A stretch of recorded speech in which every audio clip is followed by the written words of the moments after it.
resolution of both houses number 1, entitled A Resolution of Both Houses of Congress proposing amendments to certain restrictive economic provisions in the 1987 Constitution of the Republic of the Philippines, specifically on Articles 7, 9, and 16 thereof. This is introduced by Senator Gatchalian. Resolution of both houses number 2, resolution of both houses of Congress to convene the 18th Congress as a constituent assembly for the purpose of introducing limited amendments to the 1987 Constitution introduced by Senators Francis Tolentino and Ronald Bato de la Rosa. Senate Resolution, Joint Resolution number 1, joint resolution to propose amendments to or revisions of the economic provisions of the Constitution. This is introduced by Senator Richard Gordon. For the record, proposed Senate Resolution number 623, filed by Senator Panfilo Lacson, was referred to the Committee on Constitutional Amendments, this committee, yesterday, in yesterday's plenary session, January 26, 2021. Since the proposed resolution calls for the Senate of the Philippines to exercise its constituent powers under the 1987 Constitution, to propose amendments to or revision of the Constitution, and upon approval of 3/4 vote of its members, adopt the same, PSR number 623 may touch on the issues being raised by the other resolutions subject of this hearing. The committee may tackle PSR 623 together with the resolutions in the agenda. Again, we are gathered virtually as an opening statement of the chairperson of this committee. We are gathered virtually as the Senate Committee on Constitutional Amendments and Revision of Codes to discuss the pending bills before us.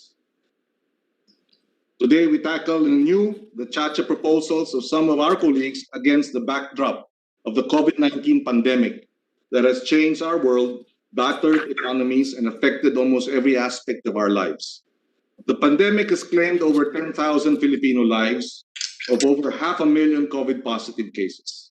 As of yesterday, January 26, an additional 1,173 new cases have been reported. Libo-libo rin sa ating mga kababayan ay jobless or hindi kaya o kaya naman ay underemployed. Marami sa ating mga OFW ang kinailangang umuwi at ngayon ay walang hanap buhay. Yes, the 1987 Constitution is not perfect. While we recognize the wisdom of our eminent experts who drafted it in 1986, we should also realize that they were not prophets and were constrained by the realities at that time. It is incumbent upon the next generations to reflect deeply on how this charter can better respond to the challenges of the global community while protecting national interest and patrimony. But many have raised the question, amid the COVID-19 pandemic, is this the time to talk about Chacha? While we have the right intentions, could doing it now be the right time? Will Chacha serve as the vaccine for our health crisis and economic recovery? Are we not treading on initiatives that have questionable efficacy for our survival and may have detrimental side effects on our national well-being? These are crucial questions to ponder, which we hope will help us discern the value of this exercise. To guide us in the discussions and for the information of our colleagues for this public hearing, we prepared 3 questions that we provided our resource persons in advance so that there is an organized presentation. And we hope that they will, and we expect them to answer these 3 questions for today's hearing. Number 1, is there a need to amend or revise the 1987 Constitution now, given COVID and the economic downturn? What is the proposed timeline for charter change, given the upcoming national elections scheduled in May 2022? Number 2 question, should the amendments or revisions be proposed by a constitutional convention or by Congress itself, acting as a constituent assembly? Why or why not? Number 3, if Congress convenes as a constituent assembly for the purpose of amending or revising the Constitution, should the Senate and the House of Representatives vote jointly or separately? If I may add, given the resolutions on amendments covering economic provisions only, can a constituent assembly, when convened, be prevented from tackling other issues outside of the economic provisions? Hopefully, by the end of this hearing, we will have clarity as to whether kailangan nga ba, kailan ba, and paano ba. We would like to welcome and thank our resource persons and our distinguished colleagues for taking time out to participate in today's hearings. Maraming salamat. And now we proceed to the opening statements, if any, of our colleagues. Before that, we would also like to acknowledge the presence of our minority leader, Senator Frank Drilon, who has joined us as well. So may we know who among our colleagues in the Senate would be giving the opening statement? Senator De La Rosa and then Senator Tolentino. Go ahead, please. Thank you, Mr. Chairman. Thank you, dear colleagues and our resource persons for attending this committee hearing. 33 years ago, the 1987 Constitution came to fruition, a product of the hard work and dedication of the 44 men and women comprising the 1986 Constitutional Commission. They drafted a historic document which they deemed as truly reflective of the aspirations and ideals of the Filipino people. We fully respect the framers of the Constitution. However, with the emergence of modern technology and unknown deadly viruses, it is my submission that we should inquire as to whether the provisions of the 1987 Constitution still reflects the aspirations, ideals, and needs of the Filipino people today. The COVID-19 pandemic has greatly devastated our nation, our public health system, and our economy. The government's economic managers, through the Development Budget Coordination Committee, said that the GDP likely contracted by 8.5% to 9.5% in 2020. It also caused a high unemployment rate with 3.8 million with 3.8 million Filipinos still unemployed last October 2020. Further, the pandemic resulted to an alarming decline in the many economic sectors such as in tourism and accommodation, manufacturing, construction, transportation and storage, and a steep drop in OFW remittances by as much as 19.2%. Last May 2020, according to the Bangko Sentral ng Pilipinas, while the country recuperates from the effects brought about by the COVID-19 pandemic, there is a need to supplement catalysts in order to hasten our recovery. The rollout of the national vaccination program is significant but will be insufficient to heal the economic wounds caused by this pandemic. As these current issues come to light, however, this does not overshadow the deep-seated societal and economic problems which have held back the country for more than 3 decades and which may be traced to the restrictive language in some provisions of the 1987 Constitution. Professor Gerardo P. Sicat, Professor Emeritus of the UP College of Economics, pointed out that the nationalistic provisions adopted by the 1987 Constitution from the 1935 Constitution were formulated in anticipation of the country's future political independence from the United States of America. However, the conditions existing then are not necessarily present now. As previous attempts will show, initiating discussions towards amending the Constitution is fraught with many challenges and issues. However, no matter how difficult and painstaking it may be, this representation sincerely believes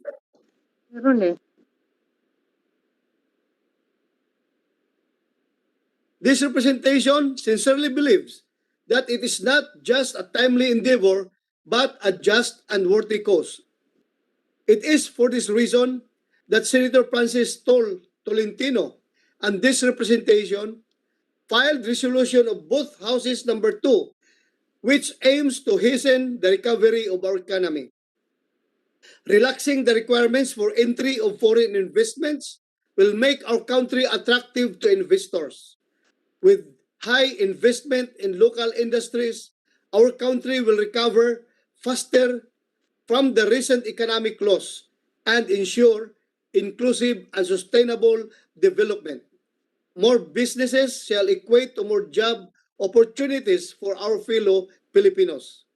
We do not intend to just settle for band-aid solutions to our country's rising unemployment, but rather a long-term solution that shall not only boost our economy, but also uplift the lives of our people. Others would say that it's not a good time to amend the Constitution because of the existence of pandemic. However, it is my humble opinion that because of the existence of pandemic, the more it is necessary to consider again the discourse on relaxing restrictive economic provisions in the 1987 Constitution to rapidly revive and revitalize our economy. Thank you, Mr. Chairman. Thank you, Senator De La Rosa. May we just remind all our resource persons as well as our colleagues to keep their microphones in mute unless they will be speaking.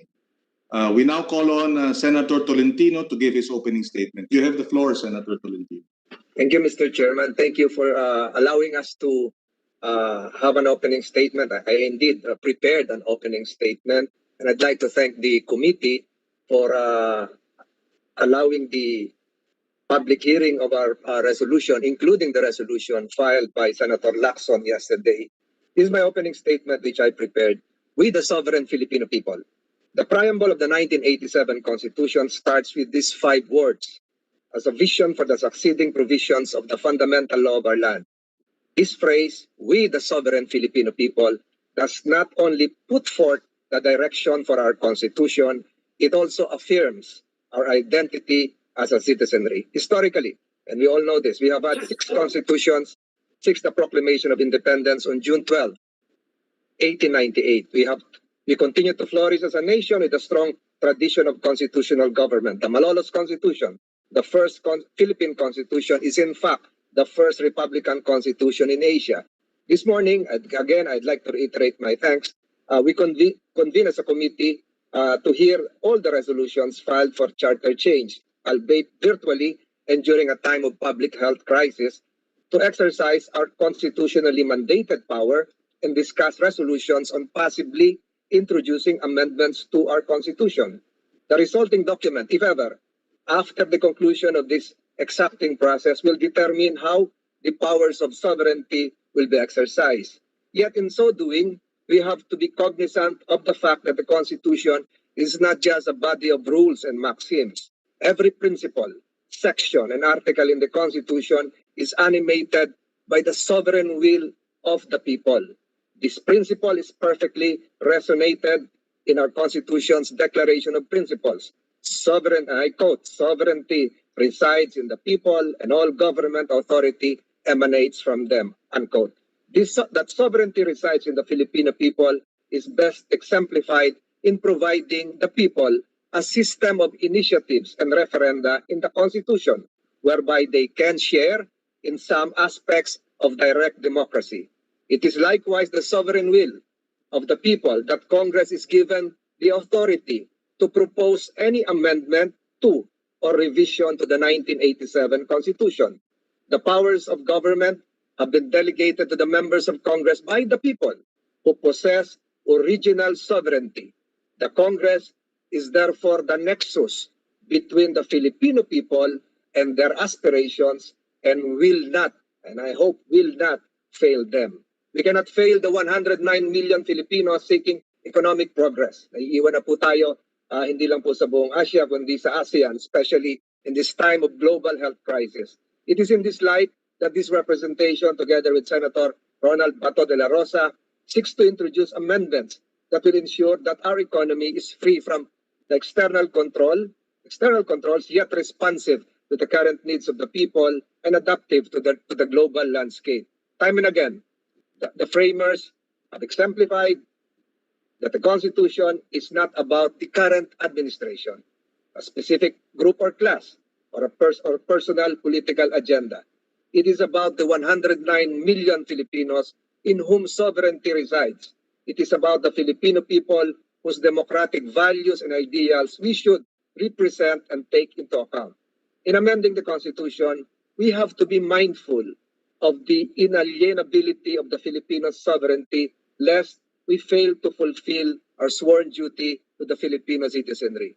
It is a great responsibility indeed just to convene this committee hearing to tackle proposed changes or even the mode or even the voting that would bring systemic safeguards to the present Constitution. However, amending the Constitution is not a task that should be taken lightly. We all know that. It is one, if not the most challenging and solemn duties of Congress. We will be crafting, if ever, not just a document containing the fundamental law, but a document that embodies the rule of law and represents the sovereign will of the Filipino people. When the 1987 Constitution provided that any amendment to or revision of the Constitution proposed by Congress or a constitutional convention, and I quote, shall be valid only when ratified by a majority of the votes cast in the plebiscite, unquote. It is a recognition that it is the people who will ultimately decide the fate of our Constitution. And it is a humbling reminder to all of us in Congress and even the resource persons, which I respect all present here, that when we exercise our constitutional power to sit as an assembly, if ever that happens to propose amendments to or revisions to the Constitution, we only do so because that power has been delegated to us by the Filipino people. Allow me to quote, Mr. Chairman, some provisions from the Pennsylvania registered centuries ago, which I think is apropos. Our constitutions, the truth is that in our government, the supreme and absolute and uncontrollable power remains in the people. Our constitutions are superior to our legislatures, so the people are superior to our constitutions. Indeed, the superiority in this last instance is much greater for the power for the people possess over our constitution, control in act as well as in right. The consequence is that the people may change the constitution whenever and however they please. This is a right which no positive institution can ever deprive them. True power resides in the people, and the people is the fountain of all power. Thank you, Mr. Chairman. Thank you, dear colleagues, for allowing me to make an opening statement. Thank you, Senator Tolentino. Would there be other senators who would like to give their opening statements? In that case, we can. Oh, Senator Francis. yes, Senator Gatchalian. Go ahead, Senator Gatchalian, for your opening statement. You have the floor. Yeah, thank you, Senator Pangilinan. First of all, let me thank you for hearing this resolution. In fact, my resolution's number is Resolution of Both Houses number 1. And I filed this last July 11, 2019, even before the pandemic, because I believe that our country needs to unleash its full potential, being restricted by our very own constitution. I'll give you a very specific case in point, wherein education can be a very good potential and also unleashing the knowledge capital of our country. But now we are under the pandemic, and you threw a very important question earlier in your opening statement, where is the timing right to tackle the amendments or revisions in our constitution? My opinion here is if we restrict our amendments to its economic provisions. I think the same line of thinking wherein we can use the potential of the country to hasten the recovery of our own people. You're right, you're absolutely correct that unemployment is a very big problem here in our country. A lot of our OFWs are returning without any jobs and also finding themselves without any jobs here in their own country. And I would like to hear from our economic manager, especially experts in the economy, on how our proposals on amending our economic provision can be used as a tool to generate jobs, to generate investments, and to help our people recover as fast as they can. The pandemic has become a game changer. In fact, I've been monitoring our neighboring Southeast Asian countries. Vietnam has truly overtaken us in terms of investment and job generation. The pandemic has regressed our potential and our economy by many years. And that's why I'm here to listen to our economic managers and to find out whether these proposals can be used as a tool to jumpstart our recovery eventually.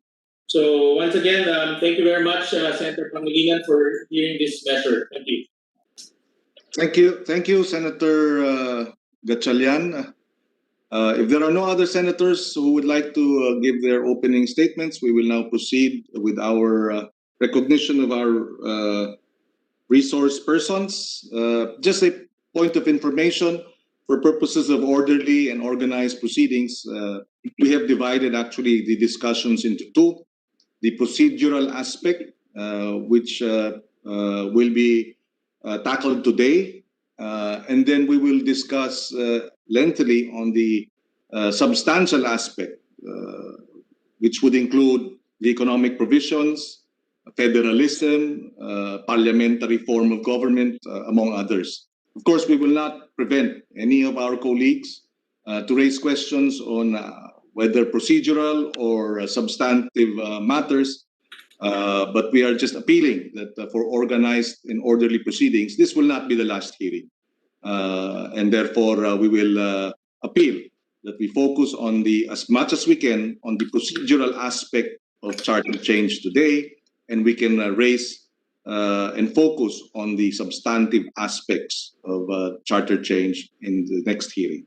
Senator Amy Marcos, please, you have the floor. Go ahead. Yes, thank you very much, Chairman Pangilinan. It's merely a point of information. I am here as the secondary committee and chair of the economic affairs and not of electoral reform. Thank you, and we eagerly await the input of our economic managers and other experts.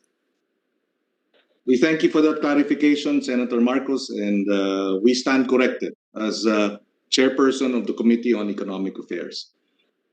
We can now proceed to the resource persons. May we request the committee secretary, Attorney Seng Palinas Mactal, to introduce and place on record those resource persons who are present. Thank you, Your Honor.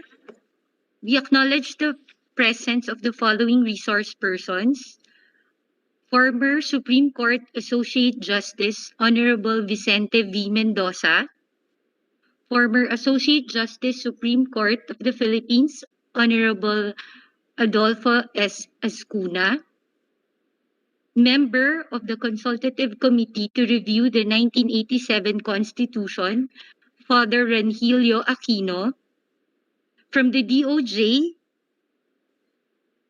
Chief State Counsel George O. Ortha II, from the DILG, USEC Jonathan Malaya, from the Philippine Institute for Development Studies, Dr. Rosario Manasan, Dr. Marife Ballesteros, and from the Philippine Chamber of Commerce and Industry, SecGen Ruben Pascual and Ms. Anya Cruz.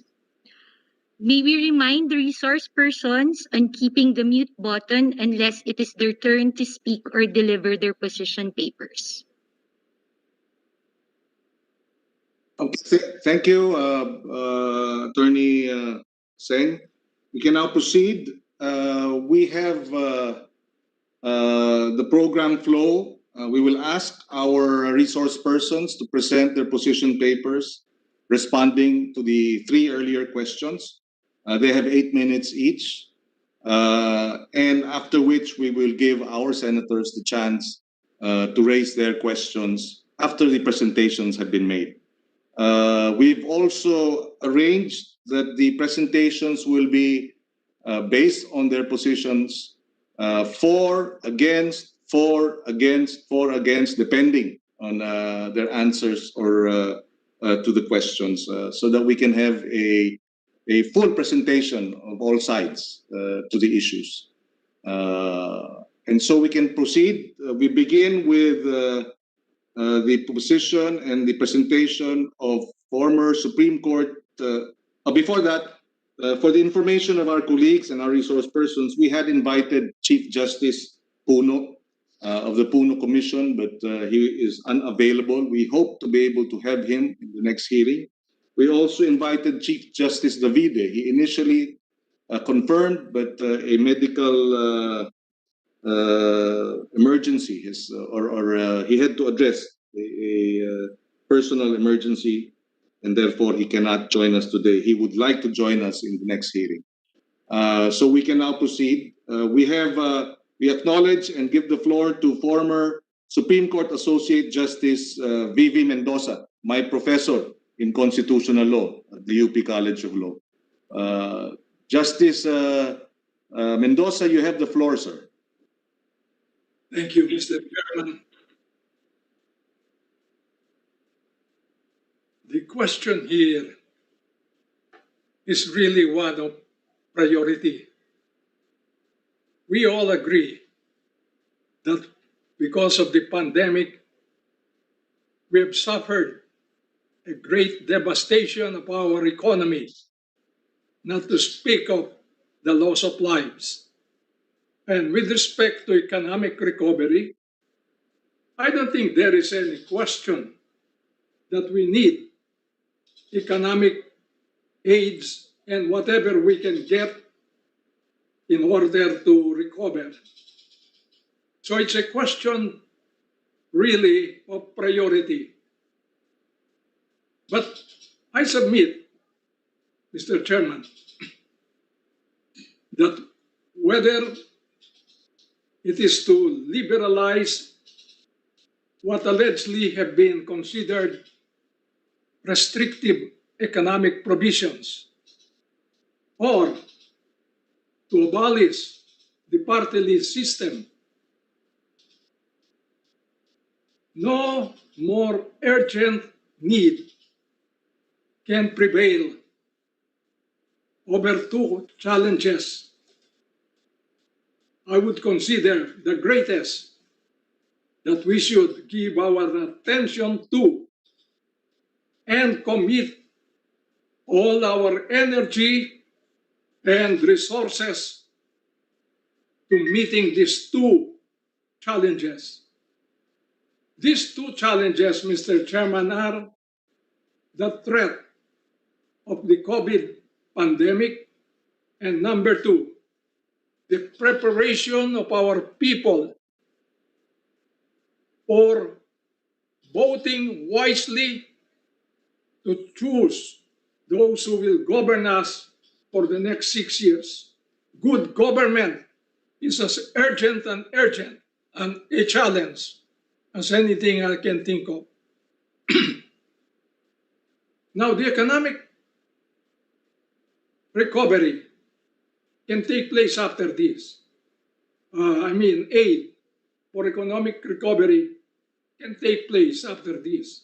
But first, we have to meet these two challenges. The pandemic has already claimed the lives of,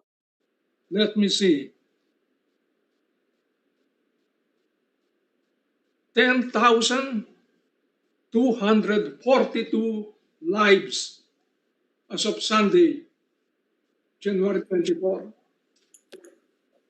And yet, we still don't have a clear schedule of when vaccination can take place. Questions are still being discussed in the Senate with regard to the acquisition of suitable vaccines. What are we going to do with this unless we first answer these questions? Yeah, I got it. Number two, I'm on. Mr. Chairman. Mr. Chairman, number two, the education of the people.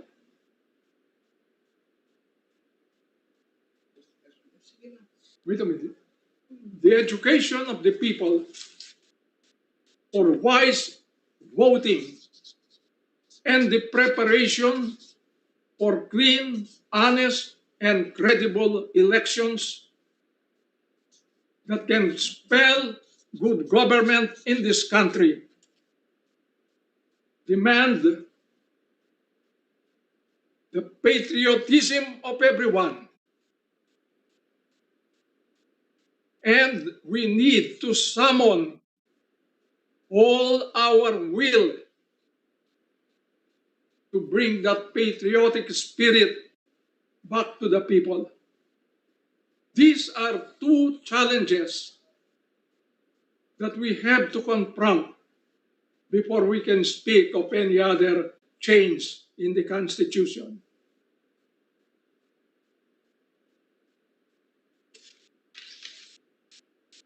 As the proposal is to hold the ratification of the proposed amendments together with the next elections in May of next year, just 15 months away from now, this problem of confronting these twin problems will be greatly complicated. So we are having this problem. And not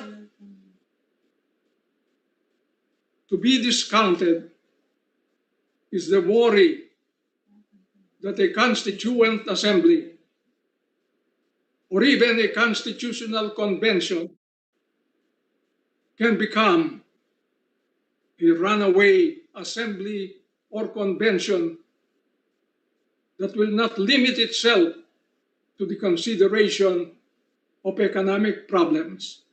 There is simply no way of stopping a runaway assembly or convention. For these reasons, Mr. Chairman, I do not believe this is the time for charter change, given, number one, the threat of the pandemic, and number two, the great challenge of securing in this country good government. And that is tied to the next elections, national and local. Thank you.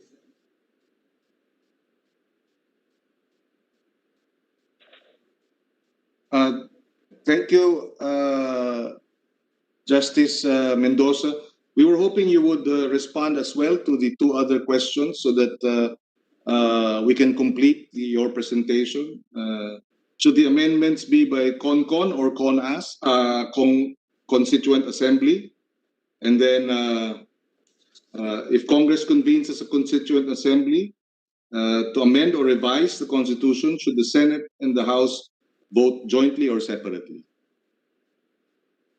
Actually, as we know, proposals to amend the Constitution can be made by, number one, the registered voters, I think 12%. Number two, by Congress acting as a constituent assembly. And number three, by constitutional amendment, by convention. Now, if we go by historical precedents, you will see, Mr. Chairman, you will recall rather, that we have adopted constitutions via a constitutional convention. In 1935, when we wrote the 1935 Constitution for the Commonwealth government and eventually for the Republic of the Philippines. In 1973, when we established a parliamentary system of government, and in 1987, when following the overthrow of the Constitution then existing, we adopted, following people power, the present Constitution. So, since we are not adopting a new Constitution, a Constituent Assembly seems to me to be suitable, less expensive, since it will not involve the election of delegates, and number two, already there in place. It's a matter of converting. But then there's a problem of converting the Congress into a Constituent Assembly. And that's going to be my discussion for the third topic. Do you want me to proceed to the third question? Yes, please. Yes, please. And please proceed. Yes. Now, deciding to do constitutional change through the method of Constituent Assembly will raise again two vexing problems which have been with us since the start or effectivity of the present Constitution. Question number one, should the two houses of Congress meet in a joint session, or should they meet separately in physical terms, whether the House of Representatives can transact business at the Batasan building, while the Senate transacts business here at the Reclamation Project? That's question number one, whether they should meet jointly or separately. Number two, in voting, how should they vote? Separately, as they vote when they are enacting ordinary legislation, or jointly, as if they are assembled in the same session hall, but voting separately. With respect to the question of should they meet in a joint session, my submission, Mr. Chairman, is that they should. Because when they meet as a constituent assembly, they are not meeting to legislate as Congress. As the Supreme Court pointed out, the senators and the congressmen act not as such senators and congressmen, but members of an assembly. And indeed, the subject of their meeting is not to pass ordinary legislation, but to discuss the fundamental law of the land. In the terms of Marbury versus Madison, forgive the descent to pedantry, the Constitution is not an ordinary law. It is a superior, paramount law, unchangeable only by a special method, not subject to ordinary legislative bills.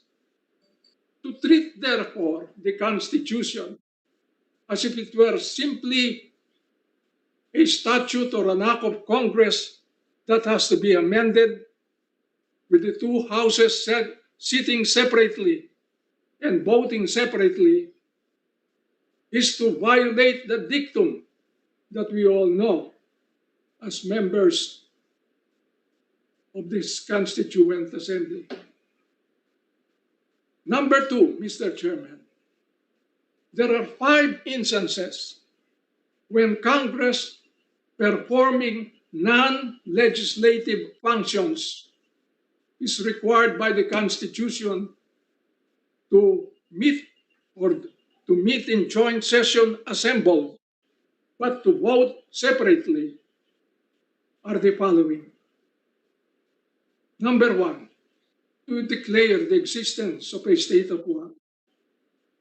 Number two, to canvass the votes for president and vice president and to proclaim the winner, or in case of a tie, to break the tie.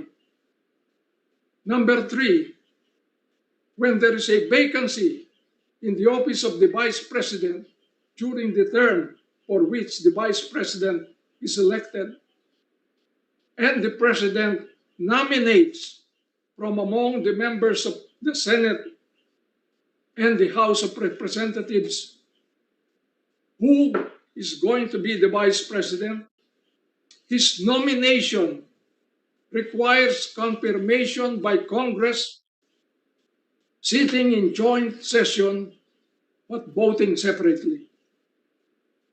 Number 5, question of presidential inability.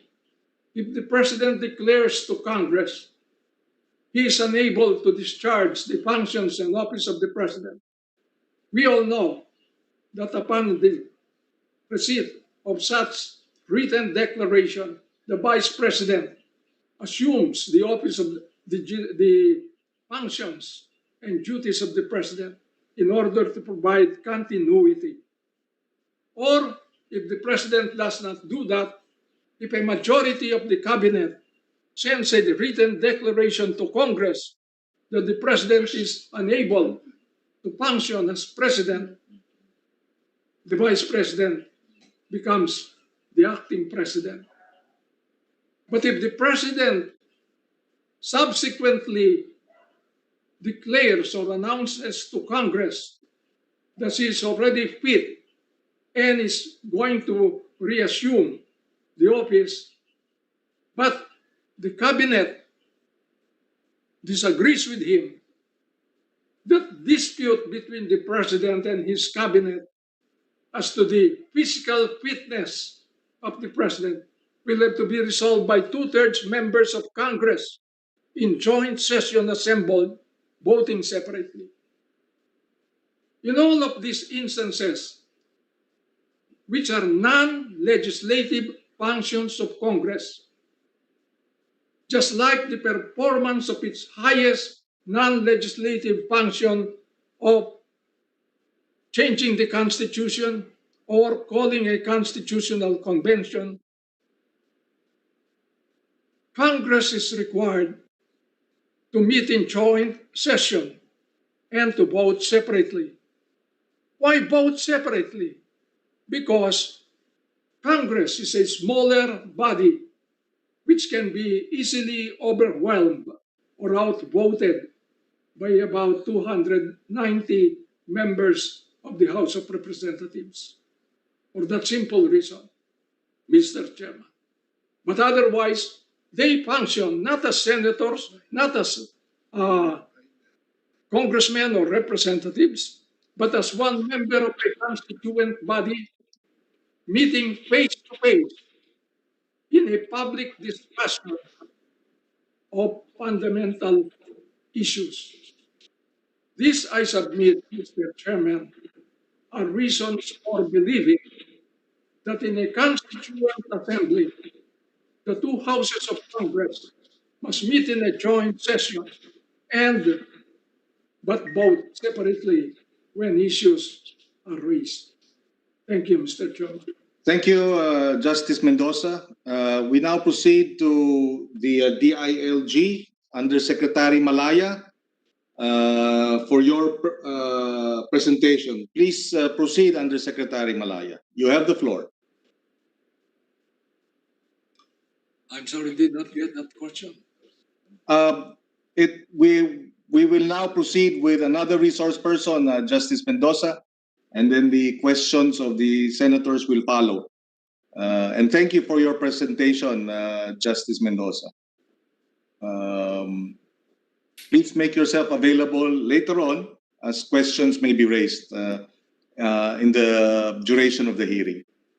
May we have, yes, Senator Drilon, go ahead. Yes, just as a matter of record, the chair may want to place of record the presence of the former delegates to the Constitutional Oh, yes. Convention. I see them.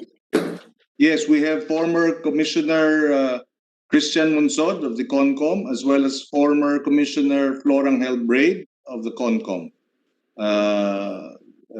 Thank you for joining us. Is Jonathan Malaya ready for his presentation? If he is not ready, we can ask who is next online. Is the Department of Justice ready? The Department of... Yes, please proceed. The resource person from the Department of Justice, you have the floor. Thank you, Mr. Senator. We don't have any PowerPoint presentation, but we have submitted our written comments to the joint resolutions. I hope the committee was able to receive it, Mr. Senator. But essentially, considering that the joint resolutions involve the revisions on the economic provisions of the Constitution, we stated in our position paper that we support the move to liberalize the economic provisions of the 1987 constitutions. But of course, without this is without prejudice to the economic manager's position, Mr.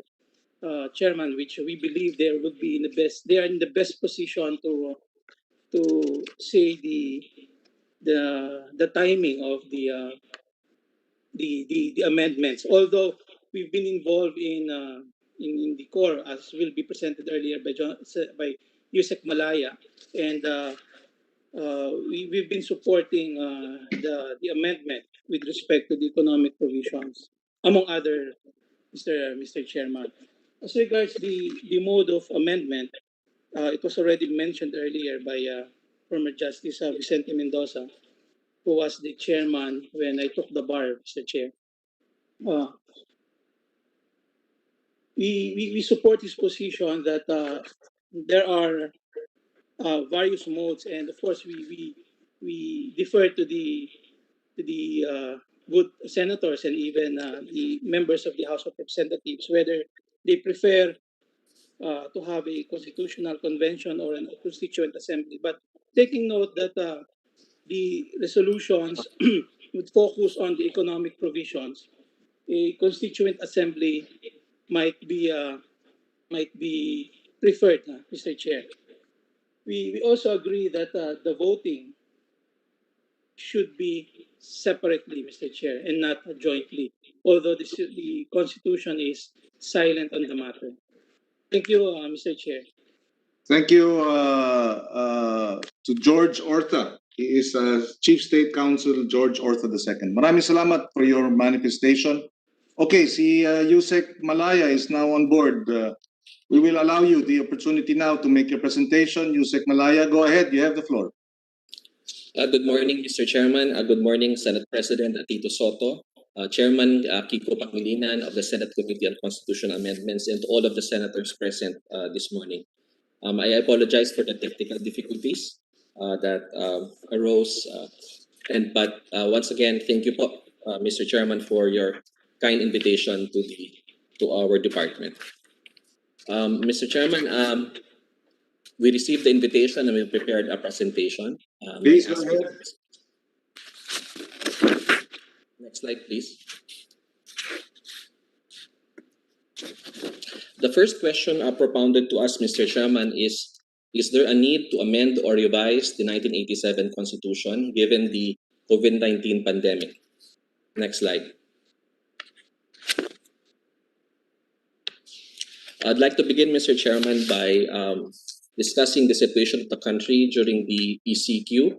The NEDA estimates that the ECQ over Luzon for just 1 month resulted in a loss, a gross value added of 298 billion to 1.1 trillion, equivalent to 1.5 to 5.3% of gross domestic product, and that is expected to reduce employment from 61,000 to almost 1 million. Next slide.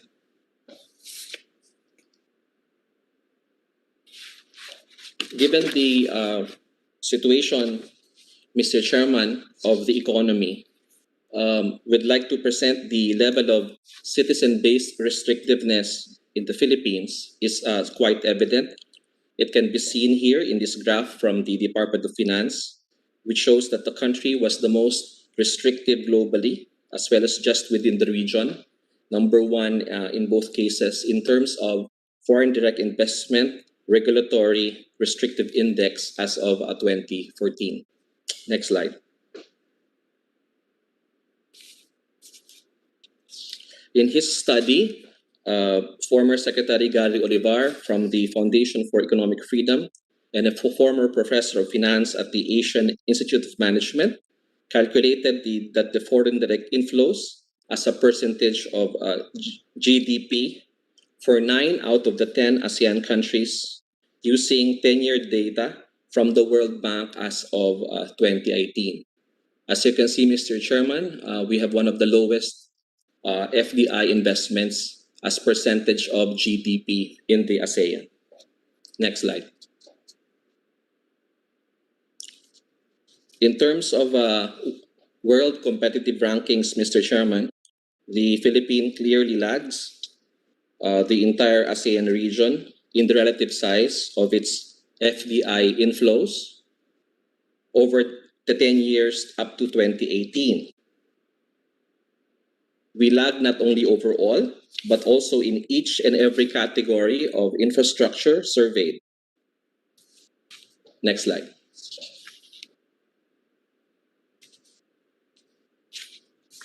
So when we compare the Philippines with Vietnam, Cambodia, and Singapore, we can see that our net inflows as a share of gross domestic product has decreased.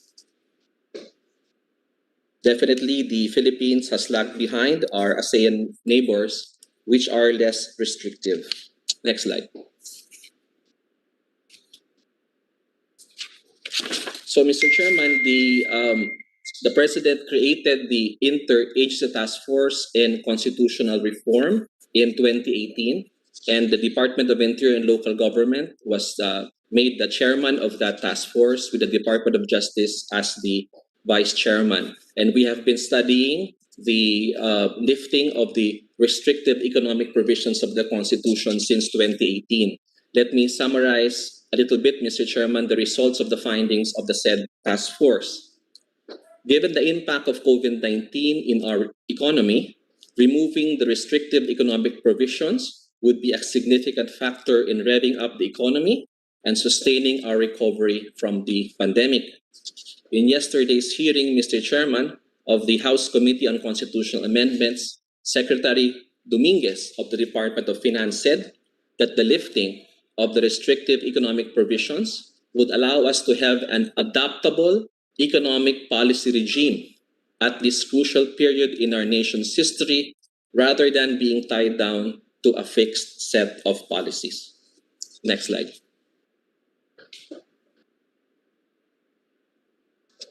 Also in the same hearing, Mr. Chairman, it is the consensus of the IATF Core that for the country to be able to fully recover from the pandemic, we must open up the economy to achieve a truly inclusive, investments-led economic growth that will create more jobs for our people. We submit, Mr. Chairman, that the current restrictive economic provisions make it harder to create jobs for our countrymen. It restricts Philippine competitiveness, as we have seen in the slides I have shown. The restrictions are outdated and inflexible, and the Philippines, as shown, is one of the most restrictive countries in the world. we submit, Mr. Chairman, that removing the restrictions will allow the Philippines to obtain the benefits of foreign direct investments the soonest possible time. It is the position, Mr. Chairman, of the IATF Core that lifting the restrictive economic provisions together with the enactment of other laws like the Create Bill, amendments to the Public Service Act, the Retail Trade Liberalization Act, and other economic measures will be an effective combination to increase our country's competitiveness and surpass the levels of FDI achieved by our neighbors. Next slide. On the second question, Mr. Chairman, proposed by the committee, should the amendments or revisions be proposed by a CONCON or by Congress itself sitting as a constituent assembly, and why? Next slide. Our position, Mr. Chairman, is that the experience of older democracies in the world is that legislative action through a constituent assembly of both houses of the legislature proved to be the most expeditious manner to effect changes in the Constitution. Legislative action as a mode of constitutional reform did not disrupt the continuity of their political and constitutional systems. For instance, Mr. Chairman, the United States did not convene a constitutional convention every time they wanted to amend their constitution. And they have made many amendments in the course of their history. In France, members of parliament propose amendments to the constitution, as do many other countries. And in our jurisdiction, Congress is also given by the Constitution the power to effect changes through a constituent assembly. Next slide. Therefore, Mr. Chairman, in practice all over the world, constitutional conventions are not meant for amendments, but are convened by Congress for the purpose of drafting an entirely new constitution, on the assumption, of course, that the existing charter must be changed wholesale.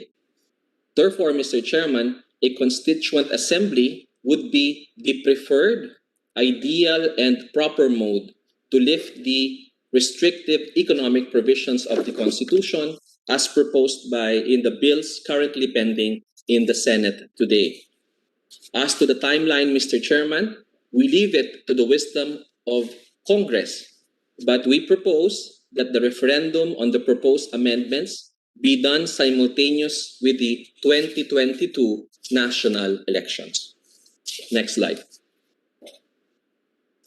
As to the last question given to us by the committee, if Congress convenes as a constituent assembly, should the Senate and the House vote jointly or separately?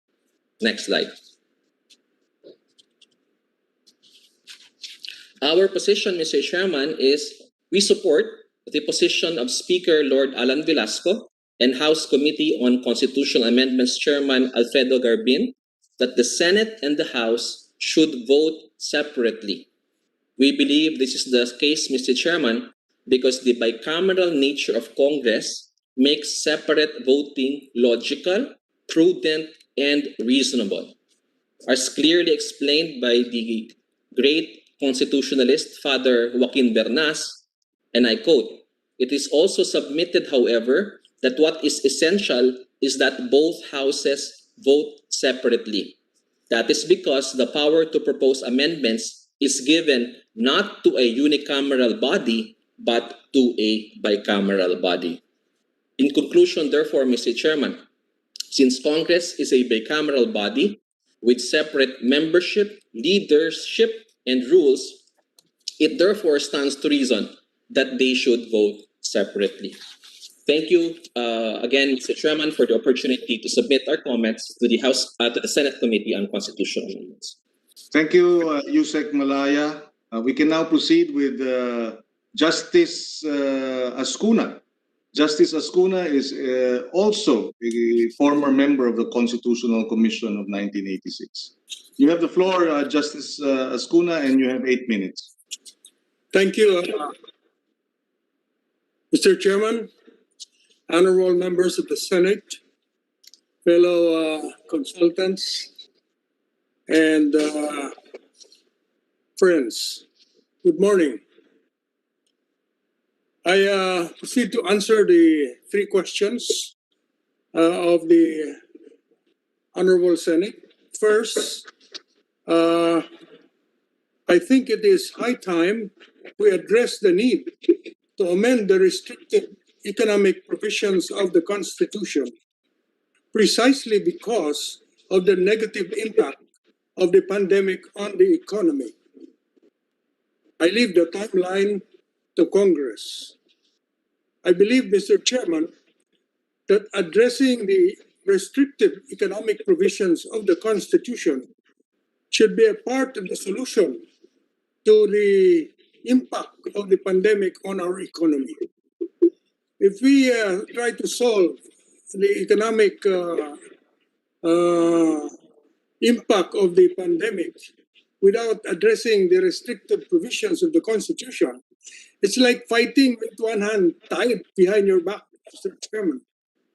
Furthermore, there is a need to align ourselves with the ASEAN countries in the so-called ASEAN integration. And there is a barrier to ASEAN integration in the form of the restrictive economic provisions of our Constitution. So we cannot fully utilize the available tools for economic recovery if we do not address the restrictive economic provisions of the Constitution. Finally, Mr. Chairman, as a member of the Constitutional Commission that drafted the present Constitution, I believe that we intended the economic provisions to last not more than 5 years. The 5-year period, Mr. Chairman, is contained in another provision which says that the Constitution cannot be amended, cannot be revised by referendum, by plebiscite, by initiative within the first 5 years. We wanted the Constitution to be untouched, really, for 5 years, including the economic provisions, to see if it works. After that, since economic provisions should be flexible, I think we should address the need to adjust them to changing times. But only the economic provisions, Mr. Chairman, because the rest of the provisions of the Constitution are meant to be bedrock principles that embody the ideals of our people. So when we proceed to amend the Constitution, we have to be very careful that we do not excise those provisions that are meant to protect our people for a permanent basis. For instance, I noticed, Mr. Chairman, in the proposed resolution pending before the Senate, provisions to the effect that the state shall protect the nation's marine wealth in its archipelagic waters, territorial sea, and economic zone, and reserve its use and enjoyment exclusively to Filipino citizens, unless otherwise subsequently provided by law. I submit, Mr. Chairman, that this is a wrong placement of the unless otherwise provided by law, because that then a law can provide that the nation's marine wealth and archipelagic waters will no longer be protected by the state. So you have to be careful where to insert this unless otherwise provided by law. So how should it be inserted? It should be inserted this way.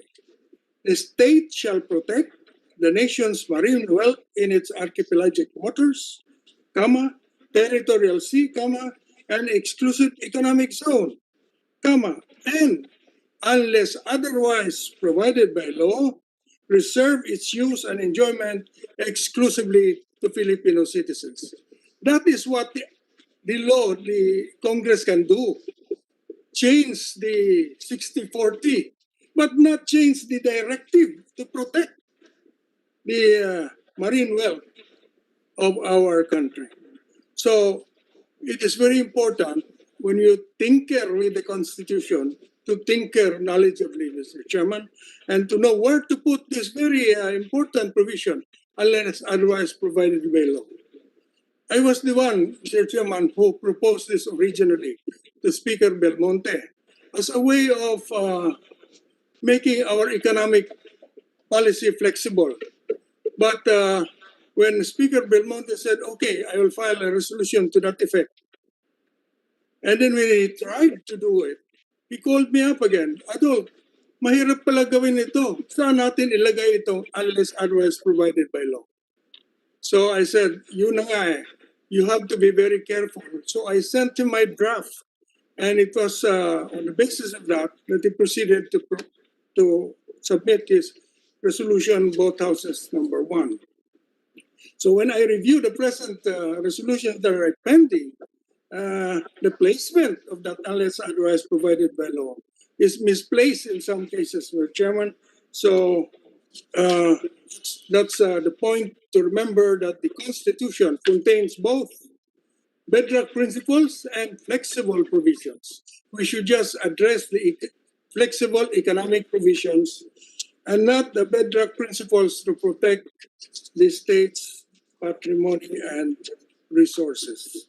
The other question then, I proceed to the Chairman, is whether or not the Congress should act as a constituent assembly, or these changes should be done by a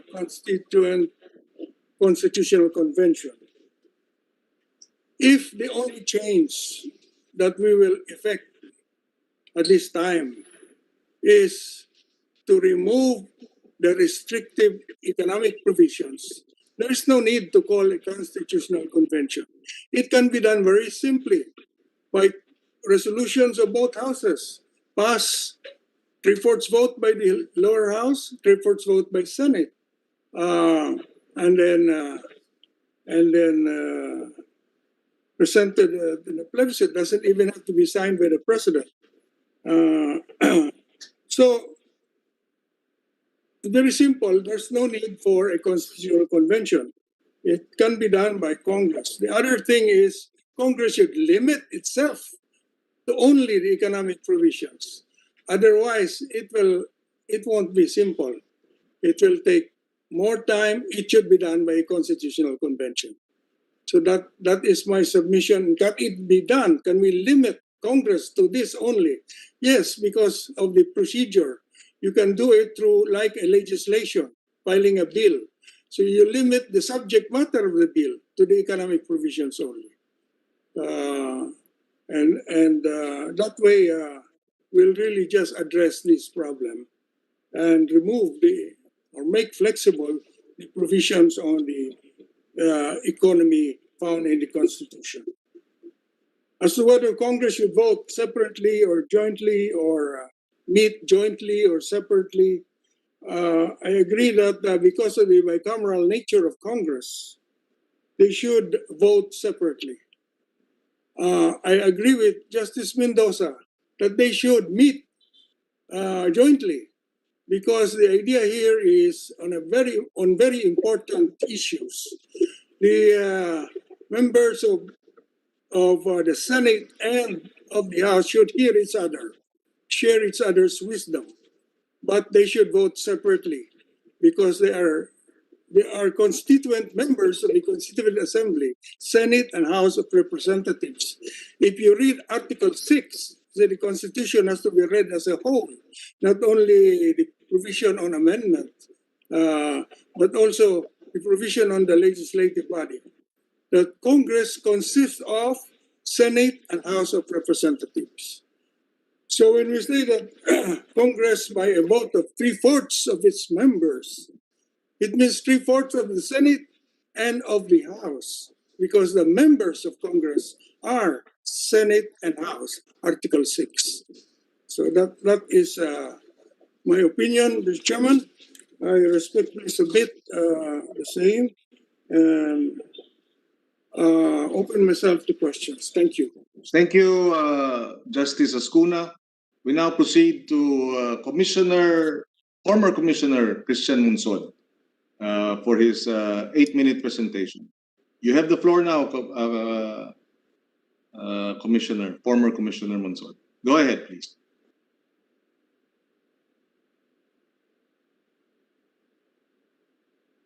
You have to unmute. Yes, you are muted. You have to unmute your laptop.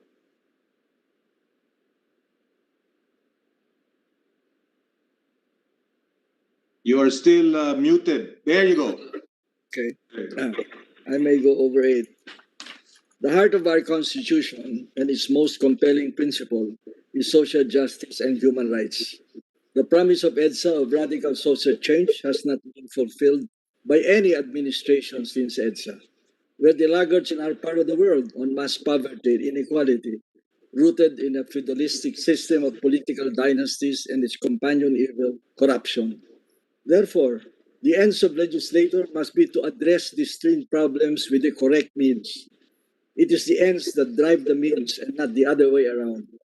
And it's not enough to be sincere. We must also be correct in what we do. I submit that we are failing in this regard, not because of the Constitution, but because we have not fully implemented it, especially its provisions on social justice and local economy.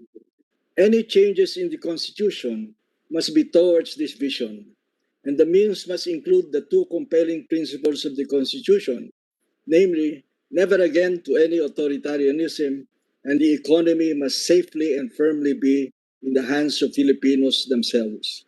If the life of the law is experienced, then we have the experience of martial law and amendments to the 1935 Constitution on parental rights for Americans as examples, both of which resulted in economic disasters.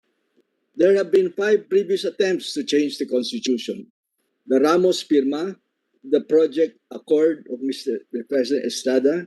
In 2001, the attempt to have a French version presidential parliamentary.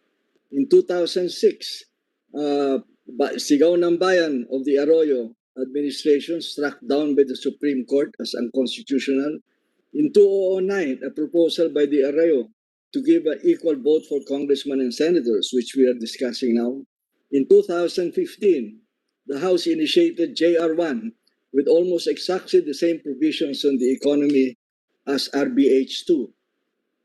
All of these past attempts were unsuccessful because the people perceived the articulated purposes as a smokescreen for self-serving ends. The articulated purpose of RBH2 is similar to previous attempts. Quote, provide decent living conditions to the people, transform this economic growth into inclusive and solidarity progress among Filipinos. In other words, development defined as high growth rate plus equitable distribution of its benefits. But unlike previous attempts, the context of RBH2 is different with the pandemic and a shattered economy. But RBH2 changes that by using outdated data. In the preliminary note, the growth RBH refers to is 2010-2017, before the pandemic, although already declining even before the pandemic. Citing only the good news and suppressing the bad is a recurring theme of this administration.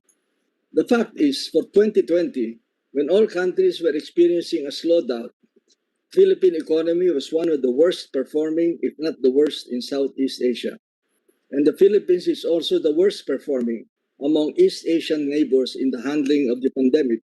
The evidence on growth, the projected growth rate for 2020 by the IMF of East Asia are Myanmar 2%, China 1.9%, Vietnam 1.6%, Laos 2.21%, Indonesia minus 1.5%, Mongolia minus 2%, Cambodia minus 2.8%, Malaysia minus 6%, Thailand minus 7.3%, Philippines minus 8.3%. As to the pace of recovery, both the IMF and World Bank projections is that it will also be the laggards. The evidence on the pandemic, the Lancet Commission report to the UN General Assembly ranks countries according to the handling of the pandemic. Out of 91 countries, the Philippines came out 66 on the number of new cases per day per million population.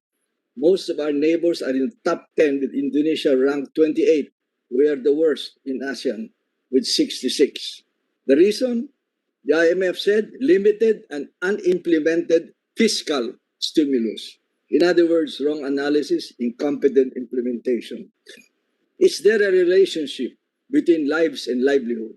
According to a UP study recently that correlates the fall in GDP growth in 2020 from 2019 across 21 countries in ASEAN, East Asia, including Australia and New Zealand, quote, stronger national capacities to detect and respond to emerging outbreaks are associated with better economic outcomes in 2020, and moreover, that improvements in certain capacities, such even as laboratory systems, may matter more. RBH2 articulates the real motive for RBH2, just like previous attempts, is power and money. RBH2 is also supported by the business community. The motive of the businessman is not the country either. That's just the rhetoric. The real motive is profit. RBH2 is dangerous and devious because it's a wholesale transfer of power from the Constitution to the Congress on determining the limitations of foreign ownership of land, natural resources, public utilities, media, advertising, educational institutions. Once the phrase is inserted, the constitutional provisions become meaningless, and the door is open wider to corruption or transactional legislation, at which corrupt politicians and greedy elite beliefs are very adept at doing. Remember Hacienda Luisita and the law that allowed landowners to distribute shares rather than land.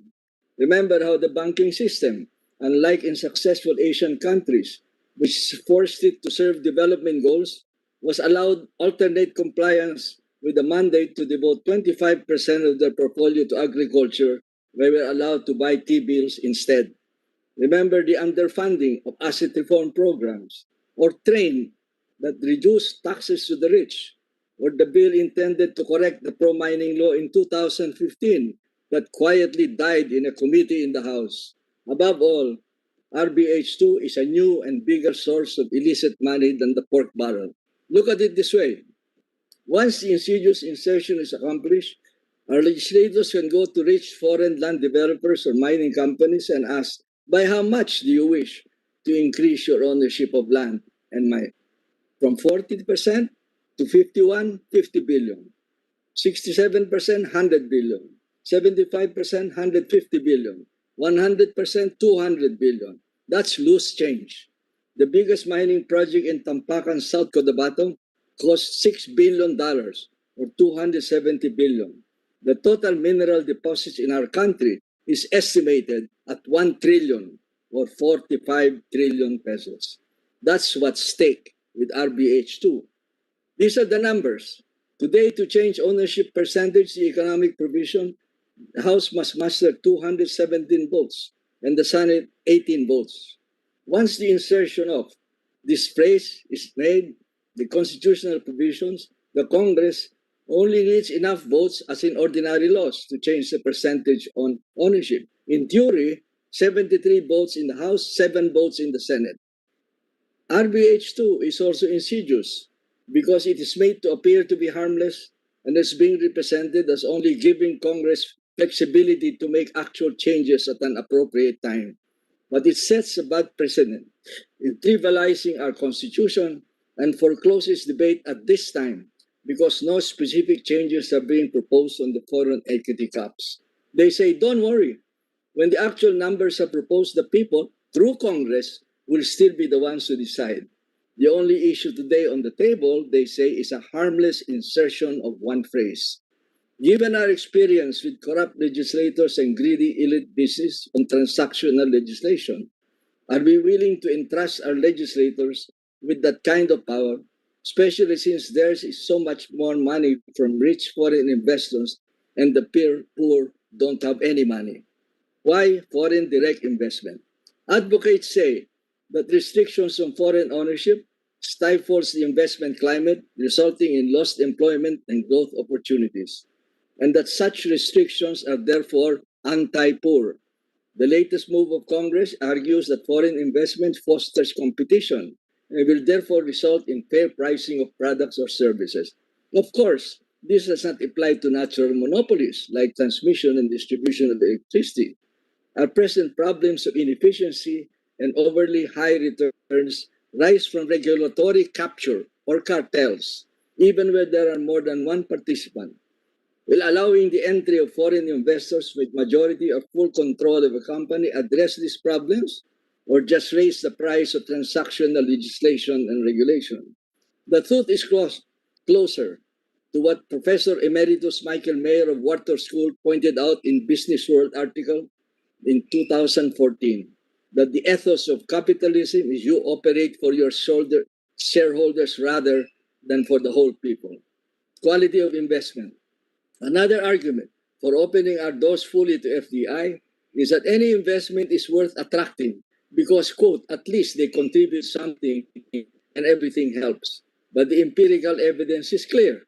FDI does have a role to play in development, but what counts is not the quantity but the quality of the investment. And to determine quality, we need to make a full accounting, not just of its benefits, but also of its costs, including what economists call externalities, and also take account of such long-term considerations like brownfield or greenfield investment, its contribution to raising the trajectory of our technological development, and downstream plants from our minerals that increase the value added in the country. The mining industry has been promising that for the past 30 years, we don't have industrialization up to now on our natural resources. Inequality. It's no longer debatable on economic theory that a sustained high growth rate is necessary for poverty alleviation, and that growth does not result in development without an equitable distribution of its benefits. Inequality is now a major issue, even in developed countries.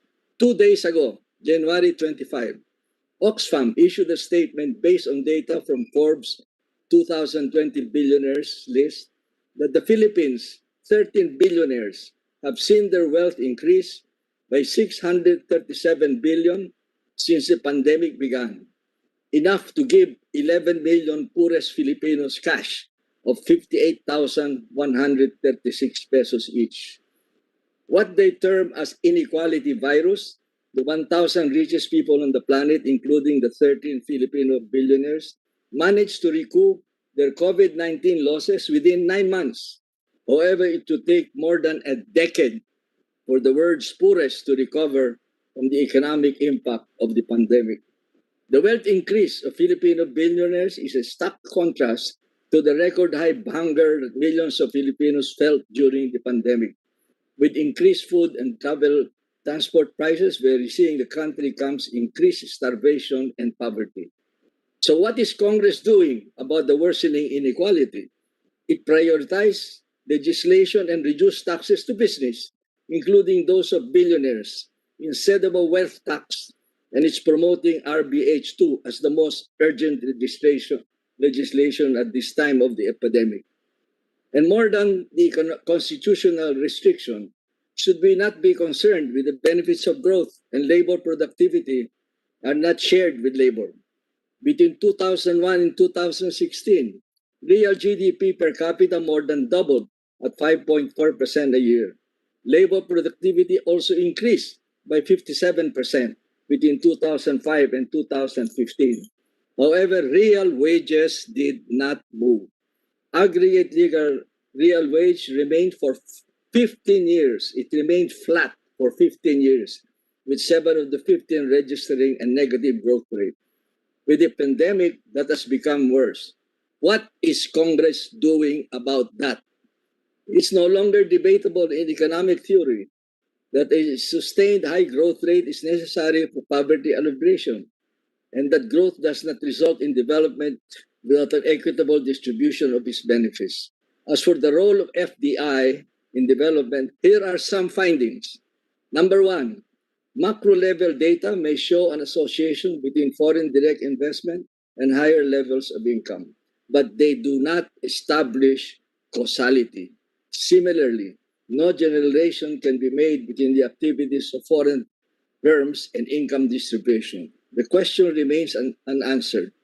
Does FDI cause growth, or does growth cause FDI? Historically, FDI played only a minor role in the growth of high-performing Asian economies. From 1966 to 1986, their fastest growth period, FDI was more than 5% of total gross domestic investment only in Hong Kong, Malaysia, and Singapore. Countries where FDI was less than 2% of GDI were Korea, Taiwan, Japan, and China, the tigers. More recently, except for China and Singapore, FDI is less than 10%. On the factors that affect invasions, according to the World Investment Report and others, what are the factors that affect investment decisions? Adequate infrastructure, skill levels, quality of the general regulatory framework, clear rules of the game, fiscal determination, graft and corruption, criminality, and political instability. The fact is that if we conscientiously attend to these factors, we may have more foreign direct investment, but on our own terms. The World Bank does not put lifting restrictions on reserve areas for local control as a priority condition to attract foreign direct investment. They know that it is a fact of public policy in most developing countries, as it was for developed countries when they were themselves developing.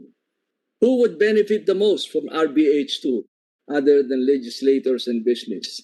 Even assuming there is some benefit from FDI, this is the worst time to patch such an amendment because FDI will consist only from the Chinese, with Western economies experiencing surges of pandemic and economic shutdowns and have neither the resources or the time to engage in investments. China is already recovering and will largely monopolize FDI. Is this what we want? They're already getting favored tax and entry treatment. Connected politicians and Chinese businessmen have already received smuggled vaccines from China. And the next targets of China are mainly land, natural resources, and public utilities. They are already in the management of transmission. Who suffered the most from corruption? The poor, fishermen, farmers, indigenous people, even urban poor, because the LGUs have sold to big business engaged in loan banking because malls, shopping malls are already obsolete. What exactly are subject to unless provided by law? Of course, Article 12, Section 2. Section 13, ownership and also the lease of agricultural lands because of the positioning of the phrase, also the term of the lease, presently 25 years, and the size of the lands presently 1,000 hectares. Unless otherwise provided by law, Congress can extend the term beyond 25 years and increase the area by as much as 1 million hectares, as proposed by the Arroyo administration to produce food to be totally exported to China. It was withdrawn later as unconstitutional. Article 12, Section 7, the exception of hereditary succession allows an ownership is subject now to all exceptions with otherwise provided by law. Article 12, Section 10, ownership, but why the need for a phrase in the section which only gives Congress the power to increase the 60%?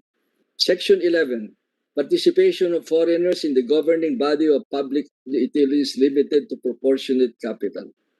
And because of the placement of unless otherwise provided by law in the provision, foreigners can have 100% of a governing body even with 1% of the capital.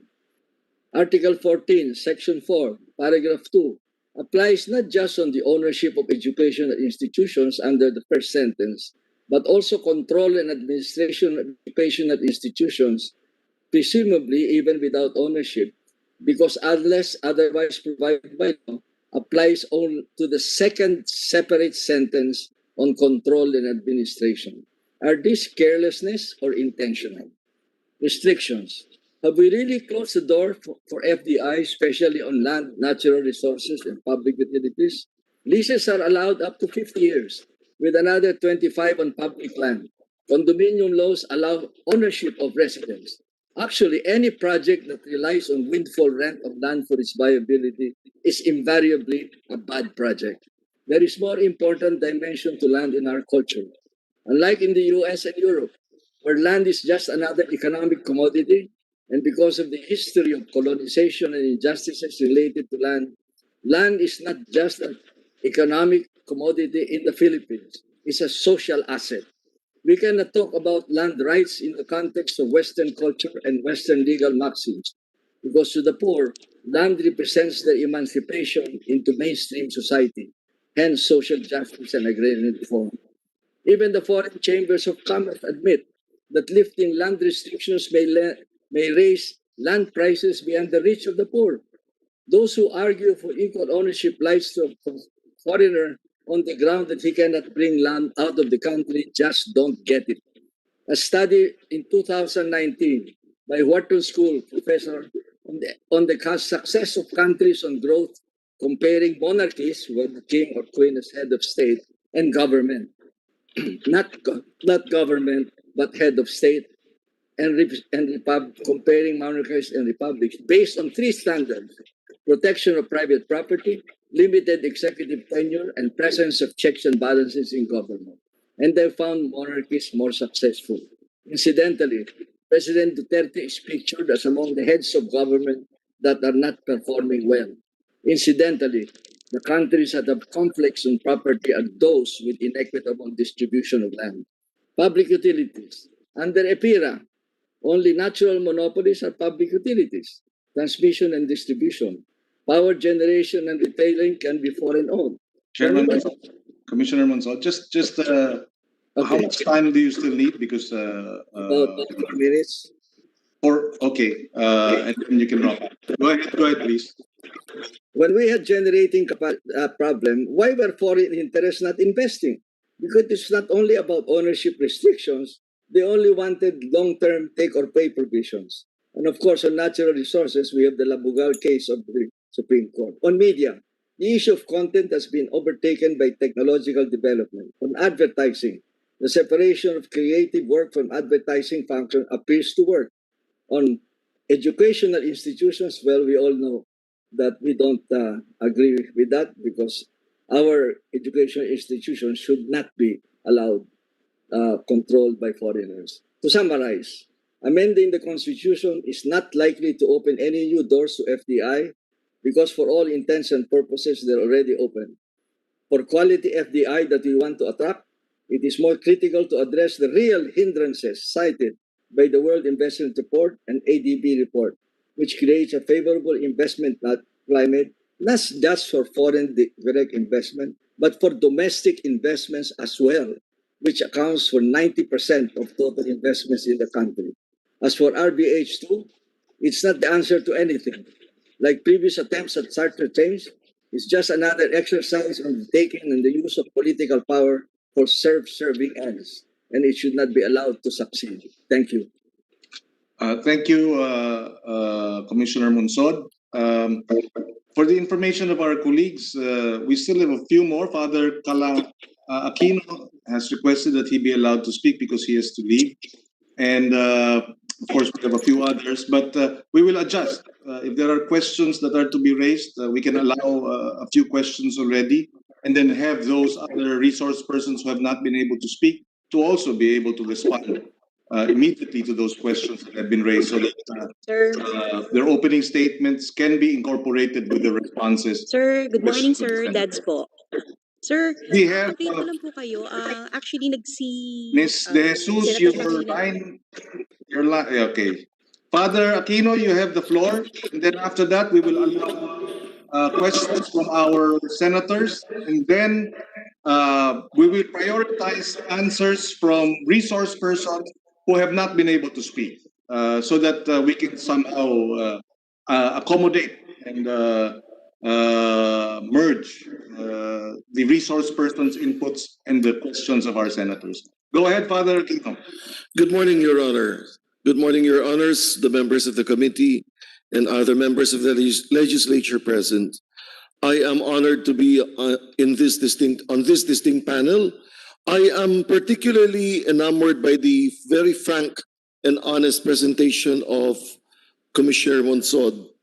I confined myself, Your Honor, as instructed, to merely the procedural issues, and I will be very happy to contribute my paper later on to the substantive issues when they are taken.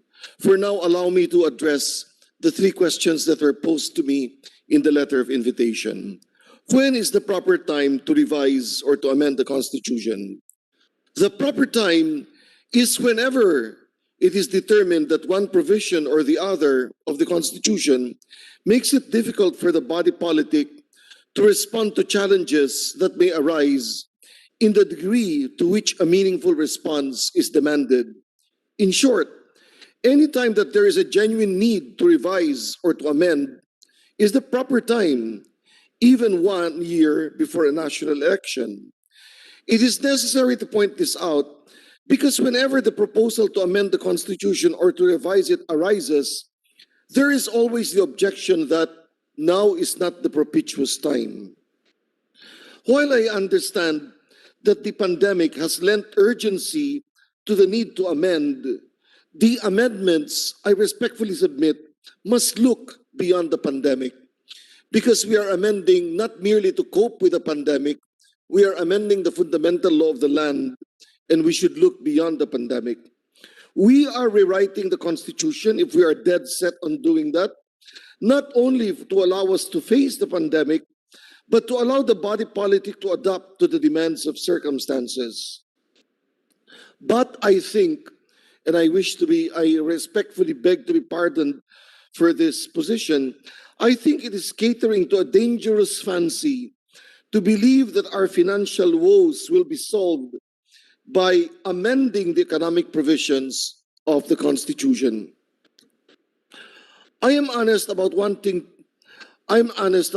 not concealing my disappointment over the fact that in 2018, I was a member of a committee constituted by the President to study the 1987 Constitution in view of proposing a draft that he could submit to Congress that would revise the Constitution, principally to put in place a federal system.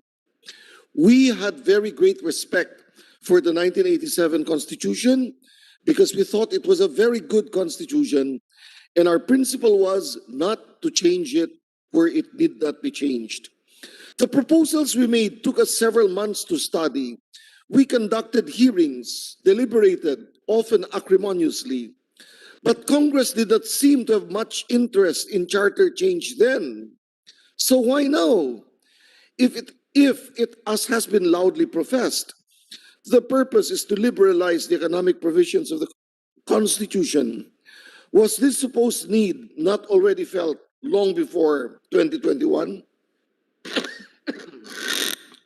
I will not, however, accept the pretext that our concern with COVID-19 and whatever mutations might have arisen and will yet arise should be the main reason that we do not have charter change. After all, a pandemic of this kind may be with us for a very long time, and the business of government cannot grind to a halt completely, not even centrally concerned with pandemic only. The Republic must cope with the challenge, and one sure way that it hurdles difficulties is by functioning effectively and efficiently. If our legislators were not confident about a draft that our committee took all of 6 months to write, with the members of the committee working exclusively on the task at hand and meeting every day from morning to evening, should we be more confident about a draft that will be hammered out by an already overworked and overloaded legislature? If then it is the purpose to amend merely 1 or 2 provisions of the Constitution, then there is still enough time to do it. But I must once more ask, what provisions urgently need amendment that they could not have been amended sooner or the job put off for a later time? Just how broadly will the amendments go? A revision calls more certainly for a very thorough job. It is a change in the basic orientation of the Constitution, an overhaul of the Constitution. It is my position that Congress, setting out on this task, cannot do a good job of revision, considering the effort and the time that must go into a revision. The resolution introduced by Senator Richard Gordon, Senator Wynne, and HB.R. number 2 consists in leaving to Congress by subsequent legislation the liberalization of certain restrictive provisions of the Constitution and eliminating the all-Filipino restrictions set forth by the fundamental law for such concerns as the advertising industry and the mass media. These two proposals certainly lie within the realm of the feasible or the doable. My concern lies in the quality and exhaustiveness of the study that supports and opposes such proposals. Do we have sufficient credible studies that show us the benefits or point to the pitfalls of these proposals, not only in the years to come, but for future generations as well, given the volatile situation of the economy in this part of the world and the expansionist tendencies and capabilities of some of our very aggressive neighbors? Second question, Constitutional Convention or Constituent Assembly. If the plan is to revise the Constitution, then I am thoroughly in favor of a Constitutional Convention on condition that the criteria for selection of members and the non-partisan character of the convention be earnestly safeguarded. This is because a constitutional revision calls for so thorough a job that it cannot be just one of the many concerns of Congress. The amount of research that goes into revision is prodigious, and the debates must be unfettered by political allegiances and alliances. While we are on the topic of Constitutional Convention, all that the Constitution requires is that two-thirds of its members decide to convoke a Constitutional Convention. There is no requirement that the convention consist of elected delegates, although we elected the delegates who drafted the 1935 and the 1973 constitutions. The 1987 Constitution was drafted by a thoughtful but hand-picked group of commissioners. But the difference, of course, was that there was really no constitutional provision in place that determined the modes of amending or revising the charter of the land. Without meaning any denigration or slur on the honorable members of Congress, the fact is that by its very nature, Congress is a partisan body. What we need when drafting a revision of the Constitution are persons with a solid grasp of constitutional theory, coupled with a more than cursory idea of what the country's political system needs. I am fully aware that my presentation has been limited to the procedural issues, but let me just invite the attention of the committee to the fact that the 2018 committee to study the 1987 Constitution, that was chaired by retired Chief Justice Renato Puno and co-chaired by former Senate President Aquilino Pimentel, did wrestle with the issue of the liberalization of economic provisions. In the end, we preferred a conservative position, keeping very close to the provisions of the 1987 Constitution, fearing that unless we trod carefully, we would wake up one morning to find most active enterprises in the Philippines in the hands of the nationals and entrepreneurs of neighboring megalithic economies, and the alienable land and private lands in the hands of their nationals as well. This was a prospect we dreaded. Third question, voting jointly or voting separately? The ambivalent phraseology of the Constitution reads, the Congress, upon a vote of 3/4 of all its members, may propose amendments or revisions to the Constitution. It is a provision like this that amendments must clarify. And even before the economic provisions, all uncertainty spawned by provisions such as this should be cleared by amendment. I had occasion to ask one of the framers once what they meant by this and why they came up with such an unfortunate draftsmanship of this particular provision. The answer was rather simple. They had thought all along that they were going for a unicameral legislature.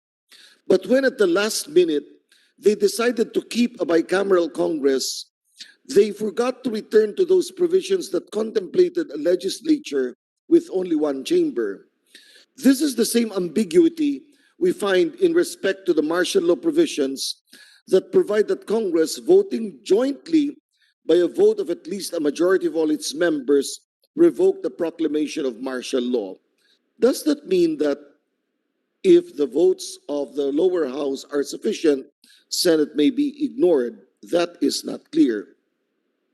It is my persuasion that since Article 17, Section 1 uses the term Congress and Article 6, Section 1 clearly provides that Congress shall consist of a Senate and a House of Representatives, then Senate and the House of Representatives must vote separately. This reading, I respectfully submit, upholds the policy supporting a bicameral legislature. I conclude with a reminder that the ultimate sieve will be the sovereign people through a plebiscite, and who for this reason should be informed at every turn of what fortunes or misfortunes befall the fundamental law of the land. Thank you very much, Your Honors. Thank you, Father Aquino. We will adjust our schedule. We have had resource persons presenting for almost 2 hours. We will now accommodate the questions from our senators, but with the understanding that our resource persons who have not been able to speak will be allowed to react and be given the floor to respond should they wish to the questions raised by our senators and provide their inputs. Before we proceed with the questions from the senators, of course, we would like to acknowledge the presence of the other co-author, the other author of resolution of the on charter change. Senator Gordon is here. We also have the Senate President Pro Temp, Senator Recto, and we have former Senate President Coco Pimentel also. And so we can now proceed with the questions to be raised by our colleagues on the basis of our practice. We will allow the officers first, and then by order of appearance, the other senators may follow. And so we first give the floor to our Senate President for his questions. The Senate President has the floor. Thank you, Mr. Chairman. Instead of posing questions on the substance, because I understand that you will be taking it up at a much later time, and there are other proposals that I've heard from the business community, particularly the Wallace Business Forum Group has had a proposal that we should perhaps take a look at. But in as much as you have concentrated on really the first portion, which is on the House, on how how we go about it, I have no difficulty and I have no problem with any of the manifestations presented. Indeed, it is correct. We vote separately. The Constitution mentions voting separately, perhaps I think 3 or 4 times. And only once has it mentioned that we vote jointly, and it's only in the case of martial law. So I think that issue is resolved, definitely. And hearing from Speaker Velasco and the majority leader of and the chairman of their Constitutional Amendments Committee, they agree. So that is already a solved issue. On whether it's a con-con or a con-ask, correct. What I've been hearing is I agree with most of what I've heard. So I leave it to that. I will ask for your for the floor again, perhaps in your next hearing or later, when we go to the substance of the proposals. Thank you, Mr. Chairman. Thank you to the Senate President. We will now allow the Minority Leader to raise his questions. Go ahead, you have the floor. Thank you very much, Mr. Chairman. Just like the Senate President, I will not ask many questions now. Allow me time to review the transcript, the testimony in detail, because there's a lot of substantive arguments raised. And, you know, later at the later hearing, I can raise these questions. But as of this moment, I just have a few questions. Like the Senate President, I note that almost all the resource persons are of the view that we should be voting separately. And I particularly note the position of the DILG and the DOJ. I think it is realistic to assume that this matter, that this matter could ultimately end up in the Supreme Court, as it is asserted that for whatever reasons there is some vagueness in the provision. Now, just as I said, I noted with interest the position of the DOJ and the DILG that we should be voting separately. May I know if that is the opinion of the executive branch?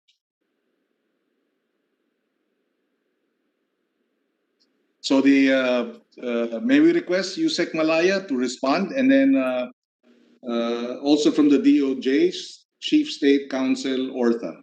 You have the floor, Yusek Malaya.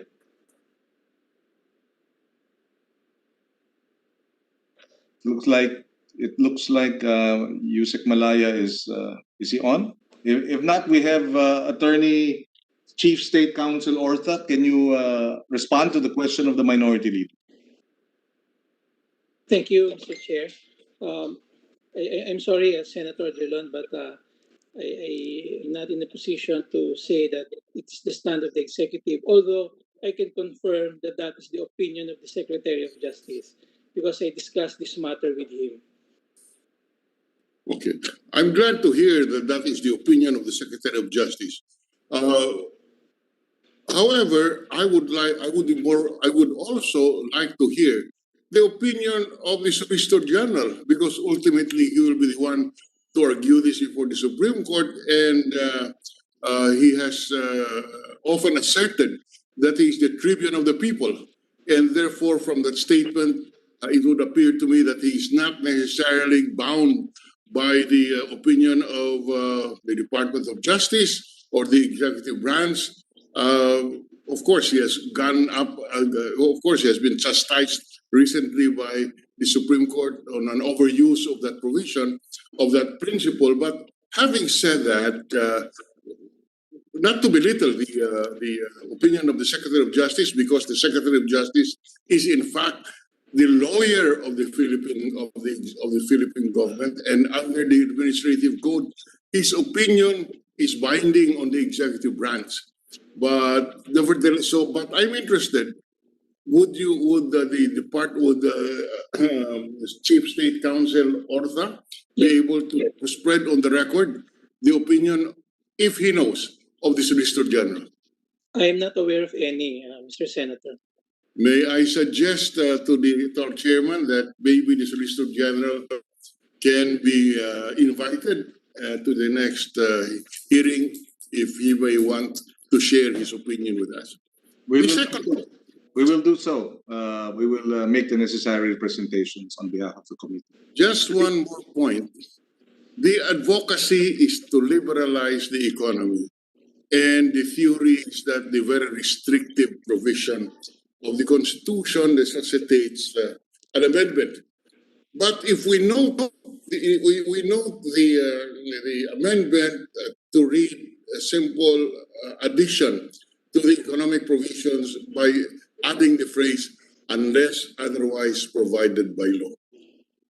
Would the proponents of the constitutional amendment asserting that it is restrictive agree with me that it would still be up to Congress to liberalize the economic provisions, because it is precisely left to Congress whether or not to change the policy on certain economic provisions of the Constitution?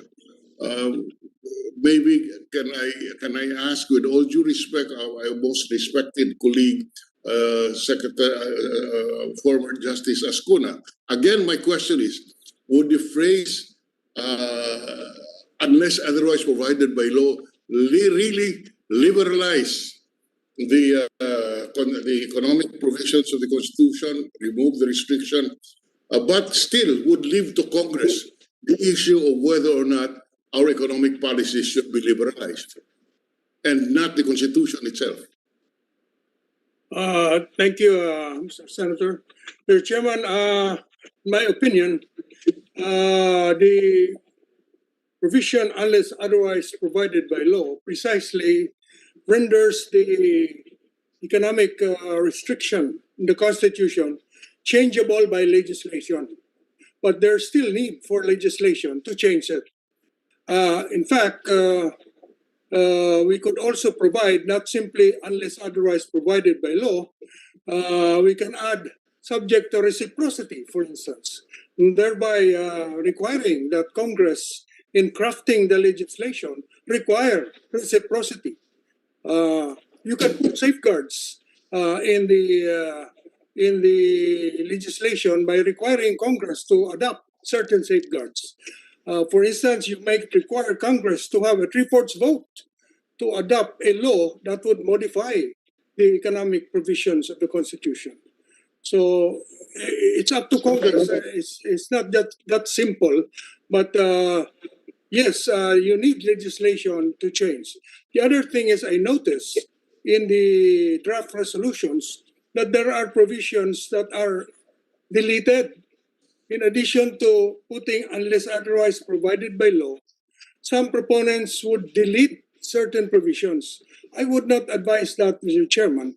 We should limit it to making these provisions changeable by legislation rather than already removing certain provisions now. That makes the amendment complicated.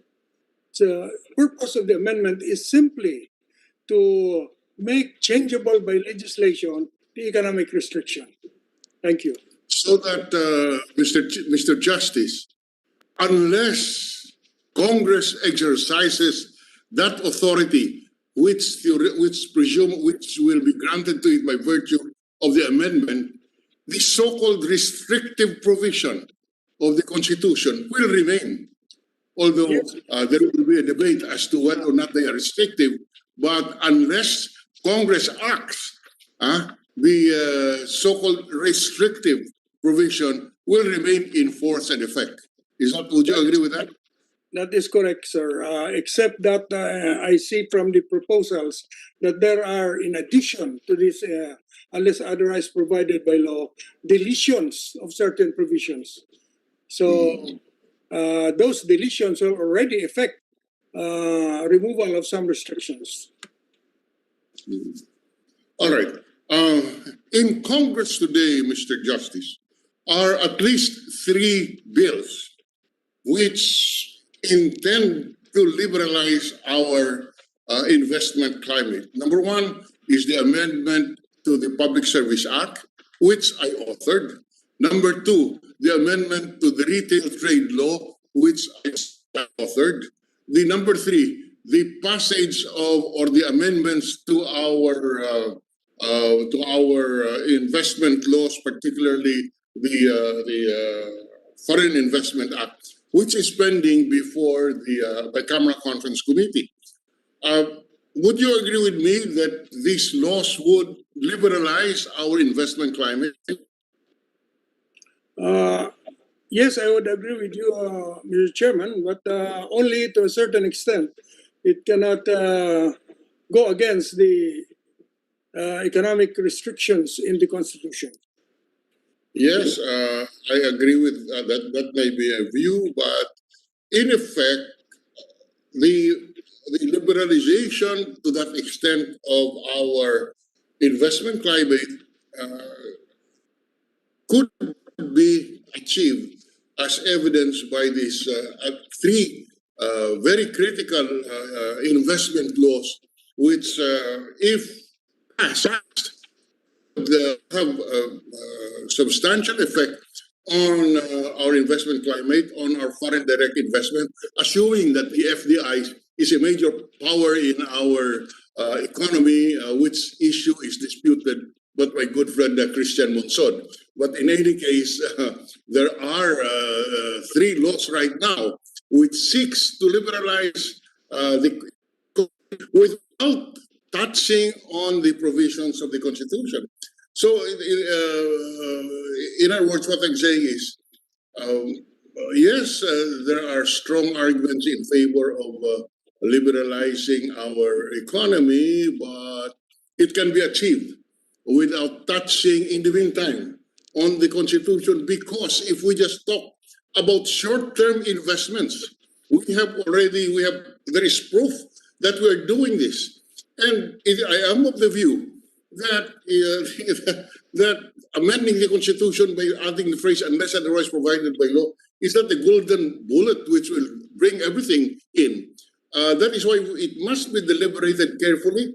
And given the time that we have, I have my reservations about whether or not indeed this can be achieved. Because I would repeat the phrase "unless otherwise provided by law," which appears to be the most convenient tool, will not bring the desired liberalization if we are talking about that, because Congress would still have to enact these laws. And right now, there are three pending bills, which on the short term can improve to a great deal our investment climate. So thank you very much, Mr. Chairman, for giving me the opportunity to express my views on this. Thank you, Senator Drilon. With the permission of our colleagues, perhaps some of our resource persons who have not been able to speak can chime in and give their comments on the question raised by Senator Drilon, particularly our business sector representatives, Ms. Anya Cruz of the Philippine Chamber of Commerce, Mr. Goles of the PCCI, as well as the Philippine Institute for Development Studies and the resource persons. Are they on board? Are they are they willing to comment on the points raised or questions raised by Senator Drilon on the liberalization of our investment climate, as well as other related issues? Is Professor Manasan here? Or Anya Cruz? Go ahead, from PCCI. Hi, sir. Good morning. I'm Anya Cruz. I would like to call the Secretary General of PCCI, Mr. Ruben Pascual, if he's in the room. Yes, Mr. Pascual, you have the floor. Please, if you could respond to the question on liberalization of the investment climate, as well as other related issues affecting the business sector on the matter that is being discussed. Sir, I don't think he is in the room. I'll just call him and then maybe... Okay, in the meantime, can we have Professor Manasan? Ma'am, you're on now. Please feel free to give your inputs as well as your comments. Go ahead. Good morning. On the to amend the related economic provisions of the Constitution to attract foreign investment, here are some points I want to raise. First, there is some merit to the proposals to amend the restrictive economic provisions of the Constitution on this matter. Studies that document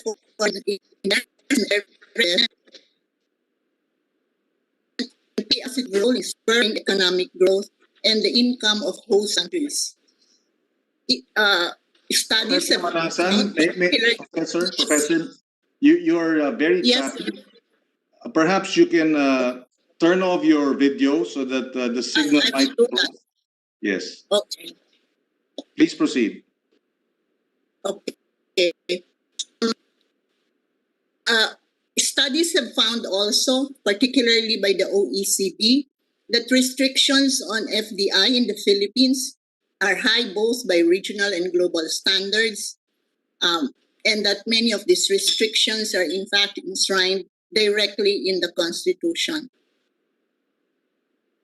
There are also other studies, the same study actually, that shows that the relationship between FDI restrictions and FDI flows or stocks normalized for market size is highly negatively correlated with each other. However, it should be emphasized that correlation does not imply causality. Next, a World Bank study in 2014 highlight the following findings. It shows that both cross-country and cross-sector data indicate negative and statistically significant relationship between foreign ownership restrictions and FDI inflows.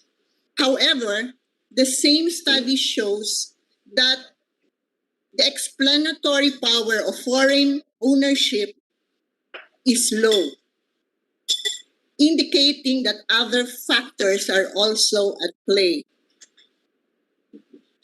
In particular, other studies have indicated that these other factors include macro instability, corruption, high cost of power, and poor infrastructure support. Finally, let me cite another study that was prepared as a background paper for an ADB 2016 study, which found that the quality of governance is the most important factor that explains the flow of FDI in developing countries. In contrast, FDI restrictive policies of developing countries or host countries were not found to be significant in restricting FDI inflows in these countries. Note that this study, let me just try to make this short.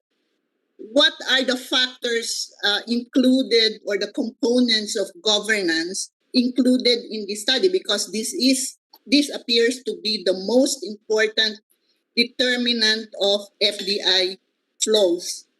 So included under the governance quality are the following factors: political stability, absence of violence, government effectiveness, which captures perceptions of quality of the civil service and degree of its independence from political pressures, and the credibility, and I think this is very important, the credibility of government commitment to such policies. So this is what economists would call policy consistency over time. It also includes regulatory quality, capturing, which refers to perceptions of the ability of government to formulate and implement sound policies. There's also rule of law, which refers to the extent to which investors have confidence in the rules of society, particularly as it refers to quality of contract enforcement, i.e., sanctity of contracts. And then finally, control of corruption. So the question is there a need to amend or revise the Constitution as it refers to the restrictive provision of its restrictive provisions right now? I think the answer here is definitely no. Amending the Constitution now to liberalize restrictive economic provision is ill-timed. First, it heightens the risk that more controversial amendments will also be introduced, very much like a Trojan horse. Second, as pointed out above, liberalizing this restrictive FDI provision is not urgent. The statistical power of foreign ownership restriction in explaining FDI flows is found to be low, indicating that other factors are also at play. And finally, doing so now distracts legislators and policymakers from the more urgent task at hand, addressing the health and economic decline brought about by the pandemic. Thank you very much. Thank you very much, Professor Manasan. We now have Senator Recto as one of the officers to proceed with his questions, after which we will have the other senators by order of their appearance. Mr. Chairman, I have no questions at this time. Thank you very much. Thank you. Is PCCI on board to be able to respond to the earlier question? Otherwise, we will now proceed to the who was next? Senator Villar. Is Senator Villar on? If Senator Villar is not available at the moment, Senator Marcos. The order of appearance is Senator Villar, Marcos, Gatchalian, Bato, Tolentino, Gordon, and Pimentel. So is Senator Marcos available? If not, we proceed to Senator Gatchalian. Is Senator Gatchalian on? Is this Mr. Pascual of PCCI? You may wish to respond and give your inputs before we call on the next senator to raise his questions. Go ahead, Mr. Pascual. Good afternoon. Mr. Pascual just disappeared. I mean, there. You are muted. There you go. Go ahead, Mr. Pascual of the PCCI. Nawala. Okay, we now proceed to Senator Bato de la Rosa. Senator Bato have questions. Senator Bato is not around. Senator Tolentino.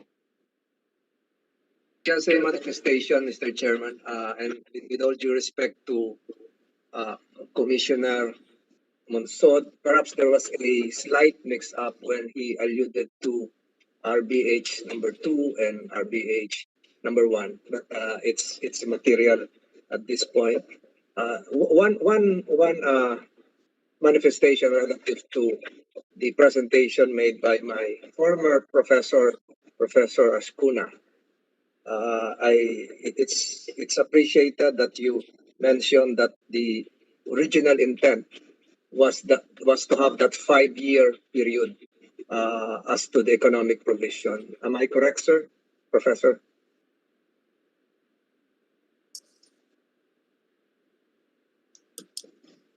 Senate, yes, go ahead, Justice Ascuna. Yes, you're correct. That's my opinion only.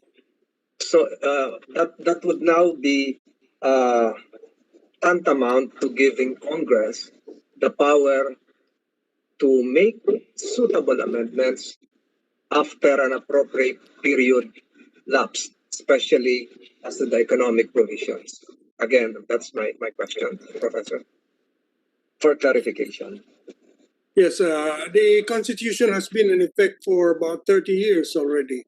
The economic provision should not have lasted more than 5 years unchanged, in my opinion.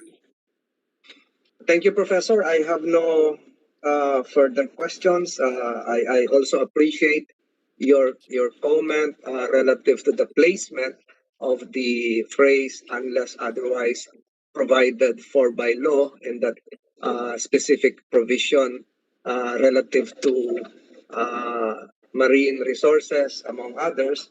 So, is it the preference of my professor, Justice Ascuna, that that phrase, "unless otherwise provided for by law," is a better terminology rather than the sentence provided for in the various amendments coming from the American Constitution, a typical example of which reads as follows. The Congress shall have the power to enforce by appropriate legislation the provision of this article. I'm referring now to Amendment number 14. Amendment number 15 in Section 2 likewise states the Congress shall have the power to enforce this article by appropriate legislation, and so on and so forth. Would that mean now, because of the flexibility granted by the Constitution to Congress, I'm referring now to the Philippine Congress, the better phrase would be the unless otherwise provided for by law, but placed in the proper context. Is that the correct assumption, Professor? Yes, Senator. Mr. Chairman, I believe that the placement of the phrase unless otherwise provided by law is very critical because we don't want to take away, as I said, the protective principles that should continue. It's just the percentage of ownership that should be flexible, but not the principle of protecting our national resources and marine resources. Thank you, Professor. Mr. Chairman, I have no further questions at this point in time. Thank you. Thank you. May we just also, for the inform our resource persons who have not been able to speak, please feel free to raise your hand and call my attention if you wish to respond to some of the questions raised by our any inputs, and then we will call Commissioner Monsod. Ma'am, you have the floor. After which we will call Senator Gordon for his questions. So, hello. Go ahead, ma'am. You are muted, ma'am. Please unmute your mic, ma'am. Yeah. My position regarding the amendments or revisions remains the same now as it was before the pandemic. And therefore, it supports the arguments of some of our commissioners, Commissioner Monso, that no amendments, no revision. And should there be a clamor from the people that indeed there is need to amend or revise the charter, my preference, and I believe is also the will of the people, is for a constitutional convention rather than a constituent assembly. This stand had been expressed as the popular will, and I believe public opinion had not changed. Here are my arguments. One, a matter of trust and confidence.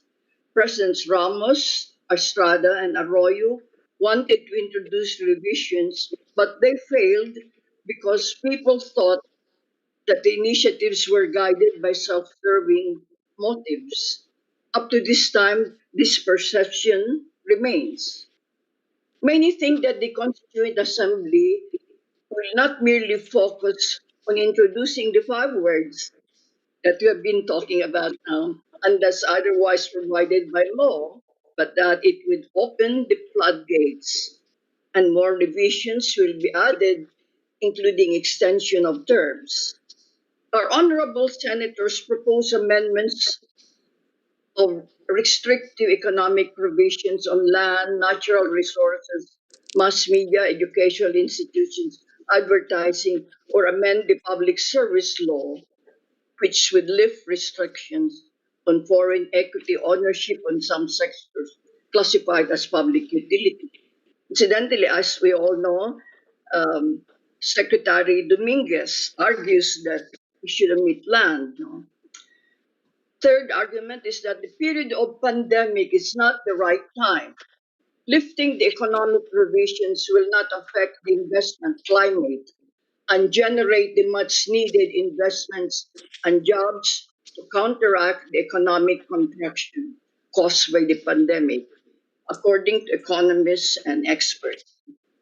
During a period of instability and because of need to focus on the pandemic, it may not be the right time to open the economy.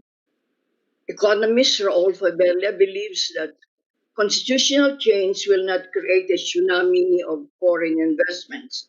The high cost of power, electricity, and and also the many steps to be taken as in starting business enterprises, the effectiveness of our judicial and legal systems, local peace and order situation are limiting factors, he noted. Informal surveys had shown that foreign investors are not as much bothered by the 60-40 ownership ratio as they are with corruption and other difficulties faced in doing business. I agree with Dr. Manansan's observation that it's the political environment that matters much, that credibility, trust, quality of governance, uh, regulatory systems, civil service quality, these are very, very critical factors in limiting FDI flow. Finally, it may not be prudent to revise or amend a constitution that many of our countrymen do not fully understand. I think we know that surveys had shown that only a limited 30% understand the constitution. But then I think I'd like to show my opinion on some way forward. That our 34-year-old Constitution has imperfections, or what some describe as pathologies or inconsistencies. So I agree that sometime in the future we have to revise it. I join many of our countrymen who realize need to amend or revise some provisions to relate it to changes in our global environment.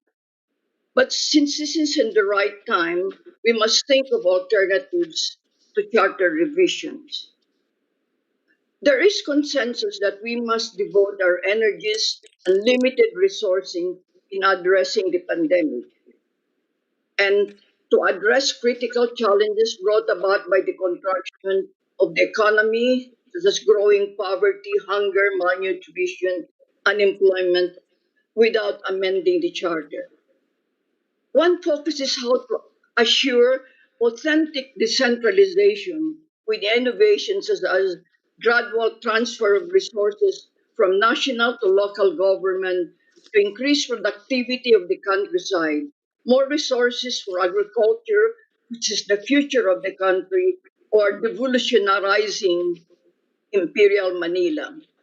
Support of Balik Provincia schemes, building capability at local level, repairs of barangay and farm to market roads, building of health centers, hospitals, training of human resources, and stimulus for returning OFWs and agribusiness entrepreneurs. And support for the Supreme Court ruling, which reaffirmed in 2020, the petition of Batangas Governor Mandanas and former Bataan Governor Garcia, which stated that the era of LGUs must come from two-fifths of collections of all national taxes, including customs and tariff duties, thus increasing LGUIRA to more than 7 trillion in 2022 from 847.4 billion today. At present, LGU's era come from 40% of national internal revenue. Can you imagine if this is fed into the countryside and improving the economic climate of the majority of our countrymen? Finally, Congress, national and local governments, civil society, mass media, church, and business groups could come together in promoting understanding of the Constitution. It can start by celebrating Constitution Day on February 2, which is a week from now, the way other countries, including the United States, give importance to our symbol of statehood. Thank you very much, Mr. Chairman. Thank you, Commissioner Braid. We now have a quick response from former Commissioner Monsod, and then we will have Senator Gordon's questions. Go ahead, Chairman Monsod.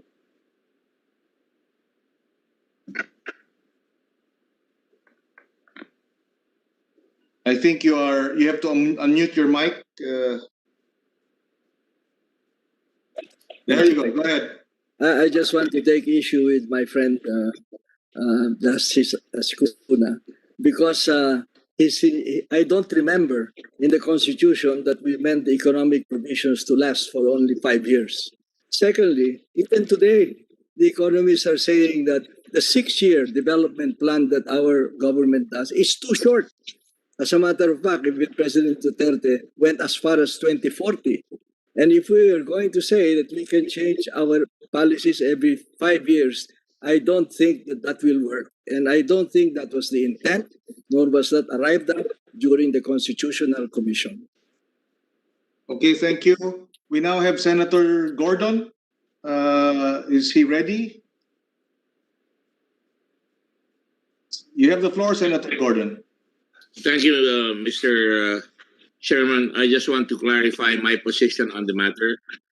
I filed this bill as I filed it in the previous Congress, and the phrase otherwise provided for by law kind of limited my vocabulary because I thought we needed to do it fast.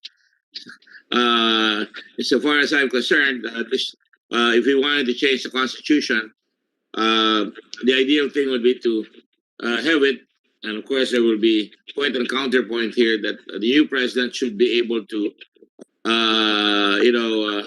encourage the Congress, make proposals of his own so it's transparent. The Congress can make proposals on its own at the beginning. But unfortunately, when we start doing it, like in previous years, at the latter part of the term of any president, it becomes subject to question and scrutiny and as to the purpose, the real purpose of amending the Constitution. And so therefore, I'd like to make it a record that I'm not in favor of amending the Constitution at this time, principally because we need to focus on many things that we need to do.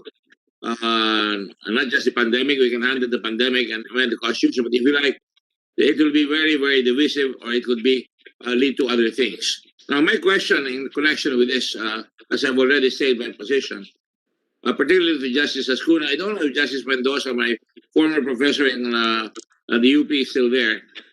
I think even Mr. Monsod can comment if he likes. Once you come up with a constitution, a constitutional body, whether it's a constituent assembly or a constitutional convention, would you agree that it attains a life of its own, practically becoming a co-equal branch of government, and that it can go sideways, forwards, and backwards with no interference? Would any of you care to comment on that? A fourth branch. May we have maybe Justice Mendoza? The question, can you repeat it, please? Go ahead, Senator Gordon. Sir, my esteemed professor, once you create a constitutional body that will amend the Constitution, and we have had exercises in that, we had a Constitutional Convention in 1935.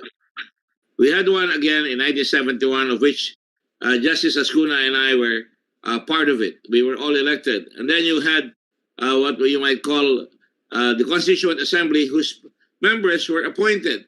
Whether or not they were elected or appointed, once a constitutional process established with a responsibility being, posited upon a particular group, the Constitutional Convention, Assembly, or whatever attains a life of its own and cannot be controlled by the president or by Congress or until they finish. Would that be correct, sir? I got it. Yes, the possibility of a runaway con or con us for that matter is always there, especially at a time like this when it is only 15 months away from the next election. The temptation to propose amendments like term extensions and the like, all geared toward the next election, is always there. And you cannot control the agenda of con-us or con-con. That's the problem. A runaway constitutional convention or constituent assembly. Yes, sir. Fairly or unfairly, it may be said that presidents are subject to suspicion. And like I said, fairly or unfairly. And that is why I believe, based on what you said, and now looking at the timing, would it be right for us to come out with a process, for example, perhaps in the next election, whoever is running for president will say, I will amend the Constitution on my first quarter of my term, and these will be my proposed amendments, and all the other senators, etc., they can list it down. So the public will be more educated on where we're going, particularly on the right away from the very start. And I would prefer a constitutional convention in that case, in which there is a baseline upon which the Constitution can amend it. Otherwise, they can either amend, overhaul, revise, and there will be no timeline to it, which happened to us in 1971. Martial law interfered.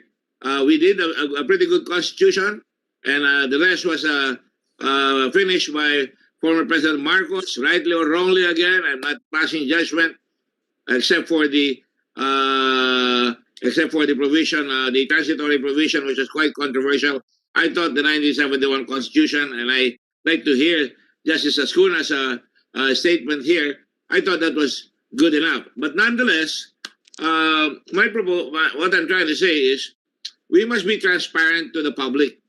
So from the very beginning, if you're going to amend, like in our case in the 1971 Constitutional Convention, UP Law Center came out with a very, very thick book where they proposed parliamentary, presidential, semi-presidential, or semi-parliament, and the people were appraised. I don't think enough, but nonetheless, the delegates were appraised.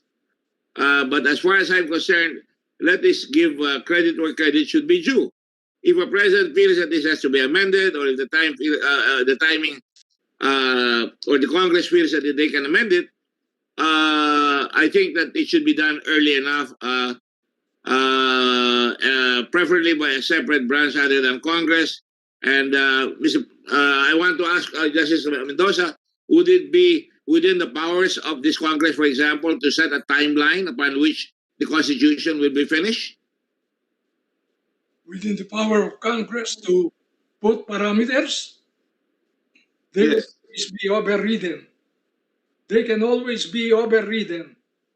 Any kind of control you attempt to put to limit the agenda is not going to stand, cannot hold, will not hold.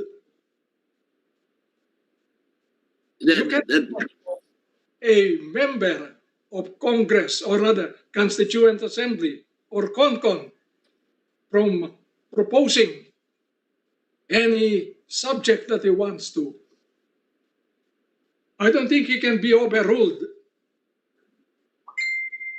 So that means there will be no timeline imposed, and in which case I go now to another position. In the American Constitution, Congress amended them, with the First Amendment, if I remember correctly, which is freedom of expression, and then they went to the Fourth Amendment, which is freedom from unlawful searches, or even later on, the right to bear arms.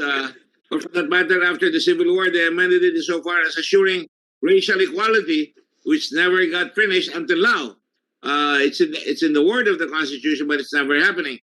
But would that be a better way to do it, Mr. Justice? To do it in part, maybe, and that is why I was very sparse when I said my vocabulary was limited to unless otherwise provided for by law. And I agree with former Senate President Ridon when he says it still be the Senate and the lower house elected by the people of this country who, by virtue of a constitutional mandate, says this is the general law, but we can make law to adjust, especially in this time of speed. In other words, we're not hamstrung. There is flexibility. Sir. Yes, but Not at this time. You see any effort to tinker with the economic provision is subject to many dangers, you know. Even this provision that Justice Ascona mentioned about protecting the marine resources of this country and preserving them to Filipinos. That's a fundamental provision. And I hope that that will not just be limited because that underlies one of the fundamental policies mentioned in Article 1, Article 2 of the Constitution, that we should have an economy that is self-reliant and independent and controlled by Filipinos. So when you post that provision about uh, uh, marine resources, you're touching other provisions fundamental to the Constitution. Can you leave that to the politicians? I don't think we can do that. Those are economic provisions put there. Unlike the American Constitution, which is no economic theory, we have a constitution that is nationalistic. It was placed there from the start. And when it was submitted to the US Congress, the 1935 Constitution, which was principally the work of nationalists like Senator Locsin, America did not object to these protectionist provisions. What it did after the independence was to seek parity amendments, which was also some fundamental change in the Constitution. Parity amendments is similar to tinkering with the economic provisions now. It gave American citizens and corporations owned by them the same Equal rights. Filipinos in the exploration, development, utilization, and use of the natural resources and operations of public utilities. What's that? That's a fundamental economic provision that does not only touch a particular provision, but several other provisions of the Constitution. I repeat, we have an economic theory underlying the Constitution, and you cannot just change the Constitution without debating on the economic theory underlying our Constitution. American Constitution has no economic theory. Holmes said that. Yes, sir. You're saying, of course, that there's a political philosophy, a moral philosophy behind the American Constitution. And that I said this when I was still very young, when I was in the Constitutional Convention not too very long ago, when we said the Constitution cannot be seen as a panacea for the country. It's a fundamental law of the land. This is a philosophy of a nation. And I agree with you that when you start arguing on economic principles, they are really ephemeral. Economic issues change as the years go along. But I personally believe that Congress would be better suited to it. I mean, we don't want a rigid constitution that every time you want to move away from it, you have to amend the constitution. And I agree with you. I agree with that principle, sir. Having said that, the fact that the position of this representation happens to agree with you that we cannot tinker around with it, because when you said something about the 1935 Constitution, certainly the Americans tinkered with that. Certainly, and you can accuse me of something else if you like, certainly those aspiring for the presidency at that time wanted us to be free at a certain time in 1946. And at that time, President Quezon, maybe other leaders wanted to make sure that history is being made, that they were part and parcel of ushering a new country with a new constitution, and that they were laying the predicate so that they could be the first president, if you like, or the first Congress, if you like. And the reason why I'm saying that is because the Constitution is a very, very sensitive matter that I think people don't realize in this country, that once we tie ourselves to it, our hands are tied, even in terms of foreign policy, in terms of even war making. And so, Mr. President, Mr. Chairman, I just wanted to make that manifestation to make it clear that their position is that it's not timely at this time, and then maybe the Congress can come out and debate about the matter of timing, or perhaps philosophical arguments that we can put. I personally don't think when you start putting economic policies, those are ephemeral subjects. What is important are the basic fundamental things that people believe in. Freedoms, etc., protection, peace and order, protection of national security, and the natural resources. And natural resources are not exactly economic. They pertain to the sovereignty of our country, the right of our country to exploit ourselves for the posterity of the nation. On that note, Mr. President, I will stop now because I think I've spoken enough. And thank you, my esteemed Professor Mendoza, for your kindness. Thank you very much. Thank you, Senator Gordon. On the dot, your 10 minutes is up. We now have Senator Marcos. Senator Marcos, you have the floor. You can proceed with your 10 minutes of questions. Go ahead. Oh, I think I will forgo. I am intent on listening to all the different opinions. If there is someone who is ready. Senator Pimentel, please, you have the floor. You have 10 minutes. Go ahead. Yes, Chairman, thank you. My intervention will be brief. Did any of the resource persons take the position that the process is voting jointly? None. Kung wala, wala po akong tanong tungkol doon. None of, if I recall, none of the resource persons took the position that the Congress must vote jointly. Voting separately. So it looks like a consensus is developing already on how to interpret or read the constitutional provision on the amendment. The minority leader wants to. Yes, just before Senator Pimentel came in, I asked for along those lines. I said my impression is that the position of the ILG and the Department of Justice is that we must vote separately. They confirmed, yes, that is their position. And the next question I asked is that the position of the executive branch?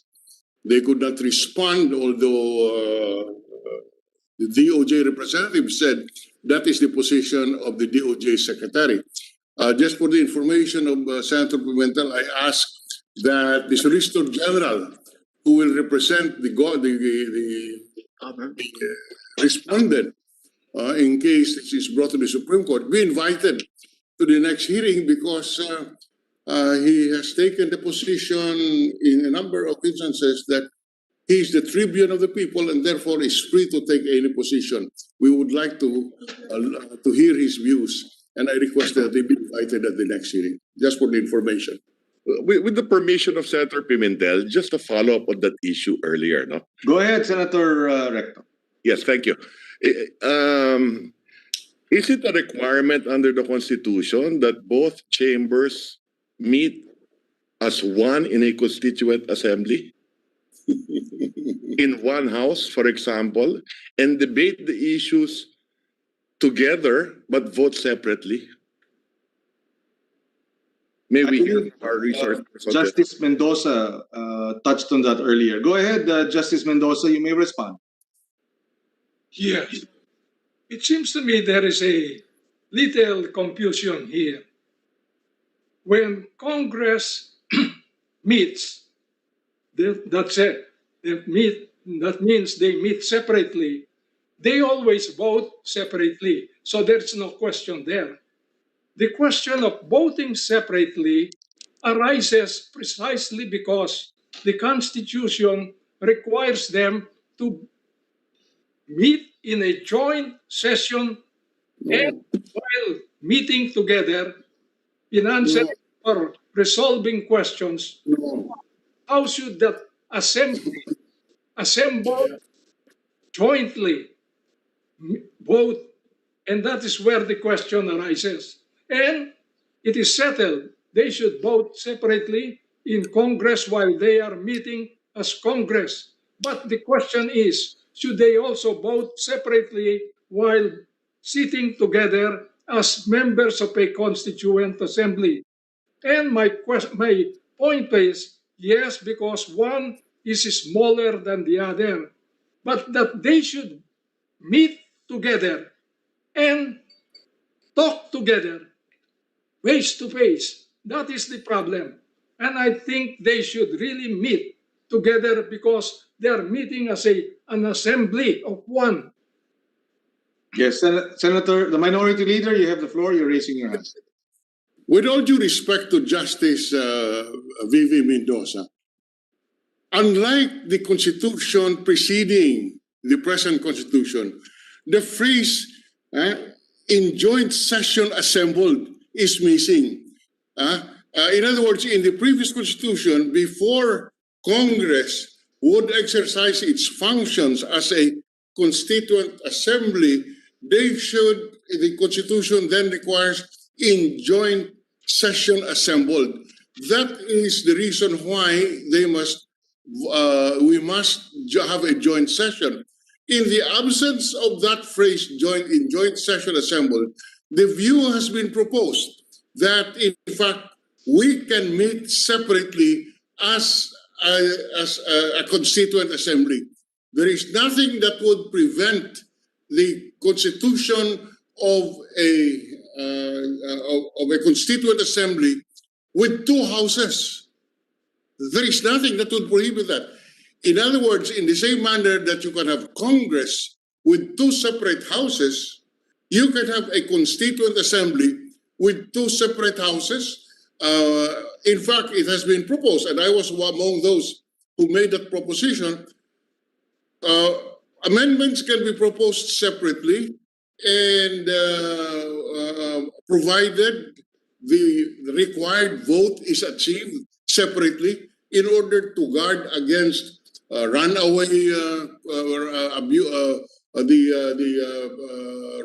assemblies as warned by the good justice, and also to preserve the nature of Congress being consisting of two houses. So I repeat, the phrase in joint session assembled is not in the present Constitution, and therefore we need not meet jointly to perform our task as a constituent assembly. Thank you, Mr. Chairman.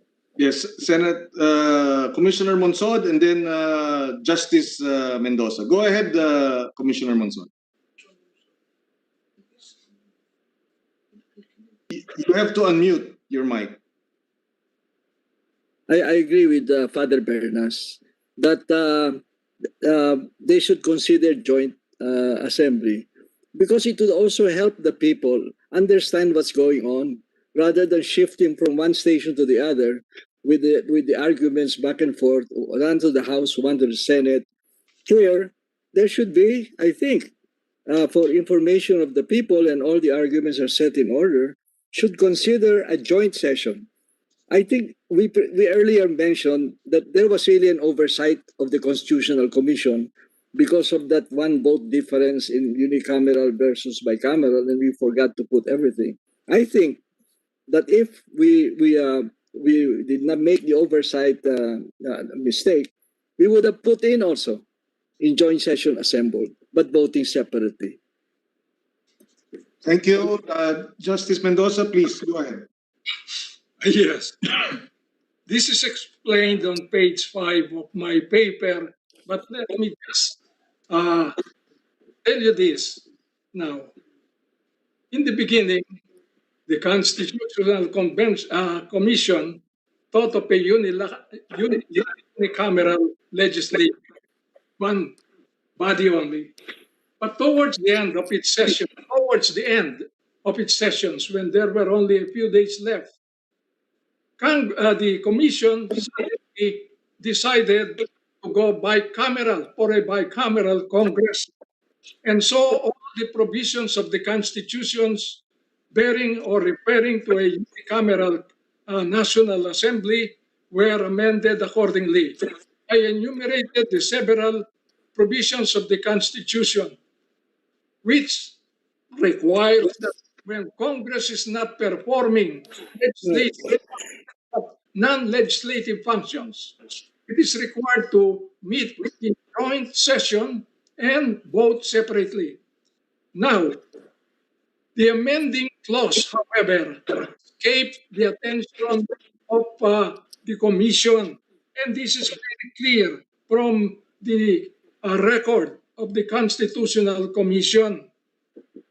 Chairman of that provision on amendment of the Constitution, now Article 17, Mr. Suarez expressly said that if the decision is to provide for a bicameral Congress, the phrase "in joint session assembled" should always be there, except that through oversight, they failed to insert this provision in the amendment clause of the Constitution.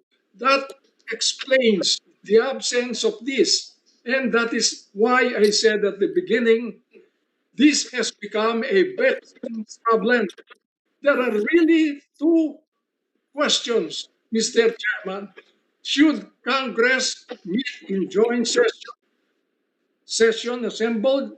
And number two, if they meet in joint session, how should they vote separately? It's now unanimously agreed. But the question of meeting jointly is the one that is giving rise simply because of the absence of this phrase, which was in the 1935 Constitution when we had a bicameral Congress.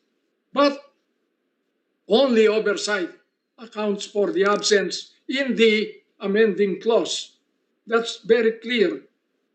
Now, why will you require this provision in all the non-legislative functions of Congress, but omit it in amending the Constitution?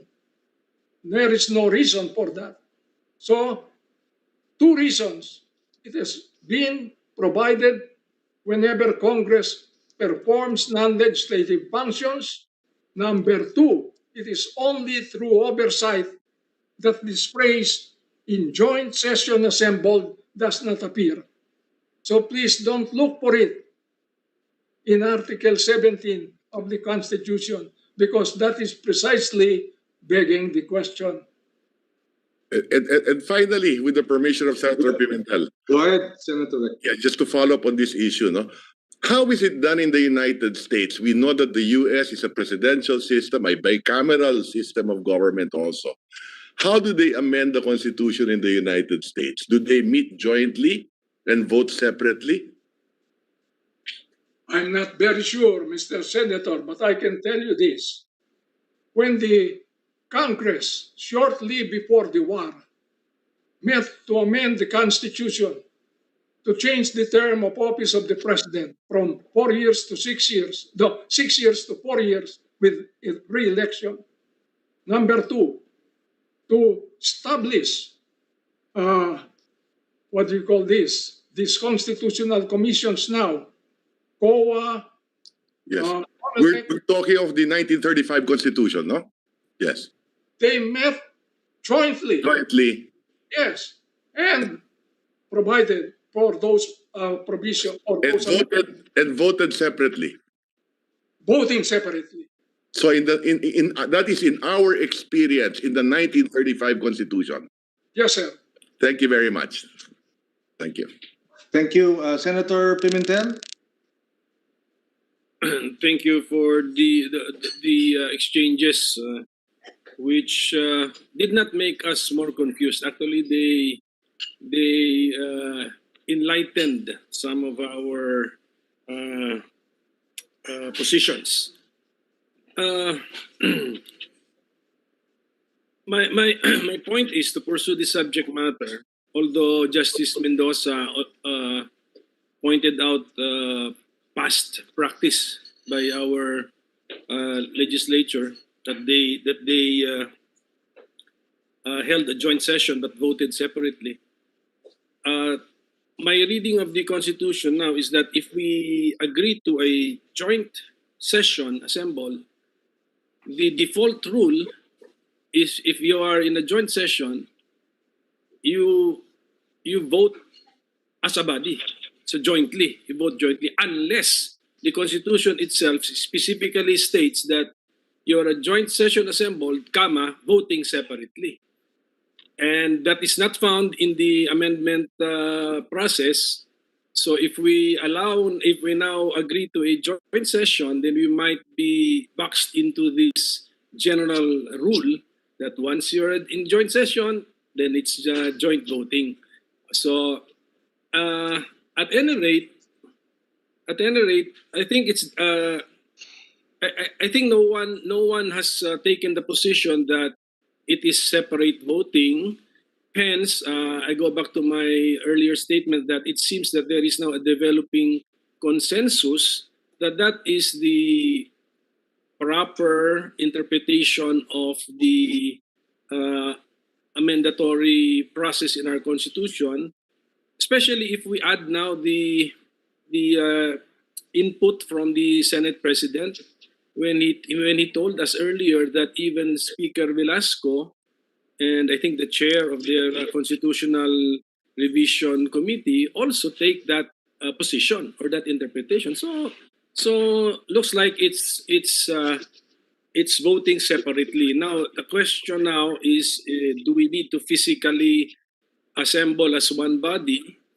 Siguro the basic requirement would be to have one agenda, one common agenda, and then whether we will have to be physically together, that's no longer necessary because we all agree that it's voting separately. So parang ano na rin. So it's like parang in tax exemption yata. I think Mr. Chairman, parang ganon.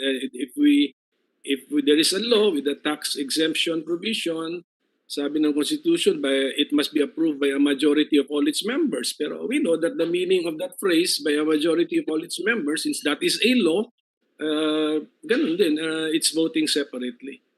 So that would be my contribution to the discussion this morning, Mr. Chairman. So yung pagdating na dun sa pagdating na sa merits of the actual proposals, well, there will be a proper and better time for that, except that let me now highlight the suggestion of Justice Ascuna that although we will now try to the amendment on the economic provisions will now try to pass the obligation to provide the terms to the Congress.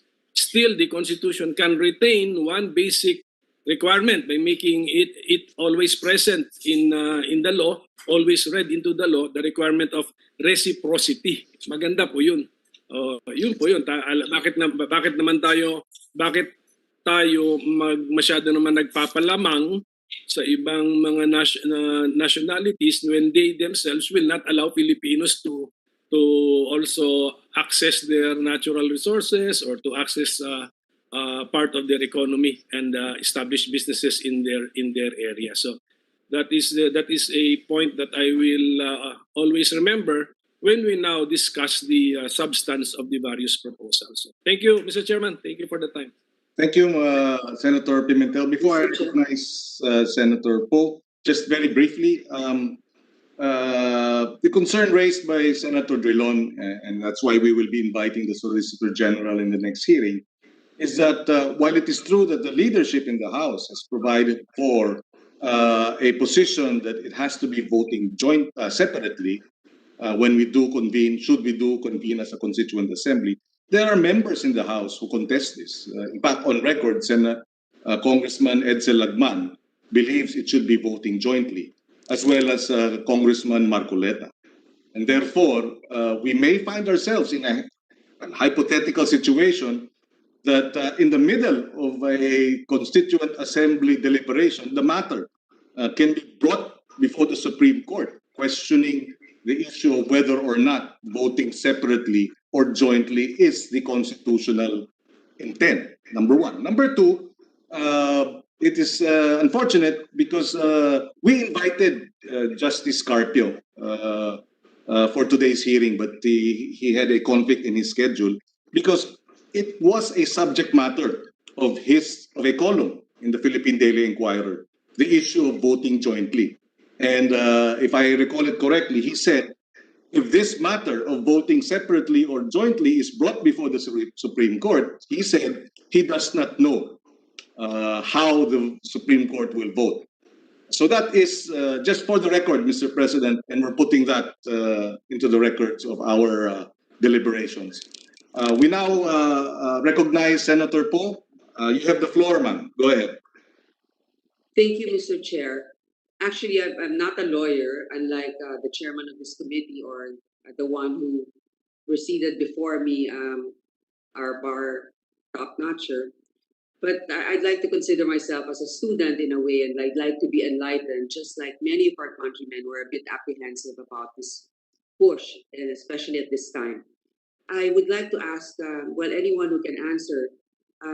Initially, Senator Recto brought up the question about the 1935 Constitution, and he was saying at that time, both houses, if I'm not mistaken, convened jointly but voted separately. Am I correct? Yes, that is correct, Senator Poe, if I may reply quickly, because that was required in the 1935 Constitution. The Congress in joint session assembled may propose amendments to the Constitution. That phrase, in joint session assembled, is not in the Constitution today, and that's why I am of the belief that we need not have a joint session. With all due respect to Justice Mendoza, that's the clear language, that's the language of the present Constitution, and unfortunately, it is alleged that there is an error. Well, that error, it's whether or not it's true, the way the Constitution is phrased today, in contradistinction to the previous Constitution, the phrase in joint session assembled is not there, and therefore it strengthens the proposition that we need not assemble jointly. We can meet separately as a constituent assembly and have the required 3/4 vote to amend the Constitution. Thank you, ma'am. So I thank you for the clarification to our minority leader. So, Mr. Chair, if it does not specifically say in this Constitution that we should convene jointly, it also does not say specifically in our present Constitution the phrase voting separately. Am I correct? That is correct. In fact, the Constitution says the Congress, upon a vote of 3/4 of all its members, it didn't say whether it is voting separately or jointly. Although, of course, our legal experts here, constitutional commissioners, have said that the reference is it should vote separately. So meaning, if we choose one phrase over the other in its interpretation, for example, we assert that in this Constitution it does not mention voting, convening jointly, but then we assert on the other hand that should we not convene jointly, we still vote separately, which is not in this Constitution. I know it's very confusing. That will really open up a lot of arguments depending on the intention of the lawmakers. For example, obviously, in terms of the numbers, and this is always the point of argument, is that we will be outnumbered should we vote jointly. So my question is this: as one of our resource persons said, not a resource person today, but in the column of Justice Carpio, he said, we'll never know the outcome should this be elevated to the Supreme Court. Poses a great danger also in terms of the process. My next point here is that the Congress or the lower house always asserts that they will only touch the economic provisions. I'm sorry I wasn't here earlier because I conducted my own hearing in the Public Services Committee, but I heard it was asked already that should we convene for this discussion, that the actual agenda may not necessarily be limited to one that was first expressed before convening. Like, for example, even if both houses agree, I don't know how, will it be a joint resolution, etc., on having just the focus on economic provisions? Would that be enough to ensure that no other provisions other than the economic provisions in the Constitution will be touched? Well, earlier Senator Gordon raised that question, and the answer of Justice Mendoza is that once you go through that Constituent Assembly process, there is no prohibition as to what can be tackled, and therefore any and all items can be tackled in a Constituent Assembly, theoretically. So is there a cure? Because I'm one that believes that there are a lot in our economic provisions that need to be amended in order to spur growth and economic activity. But is there a remedy? Since now I'm not a lawyer, as I mentioned, is there a remedy that we can do to regulate ourselves, legislate something that will compel us to limit our discussion to just the economic provisions? Yes, if I may respond, the column of Justice Carpio provides, he suggests some proposals. The remedy being that Congress should first enact a law that will, if I may quote, to ensure that the House and the Senate and the House will vote separately, Congress must first enact a law prescribing that even if Congress convenes as a constituent assembly, the Senate and the House shall approve separately by three-fourths vote any proposed amendment to the Constitution. Of course, he's also it sounds like a warning. This law can be questioned before the Supreme Court, and if the law is affirmed as constitutional by the Supreme Court, then and only then can the Senate be assured that it will remain a co-equal body with the House. Correct. So, Mr. Chairman, I agree with that because we can approve a law. On the other hand, it must still emanate from the House. So I guess we can see their intention clearly if they're supportive of really what they've been professing, which is voting separately.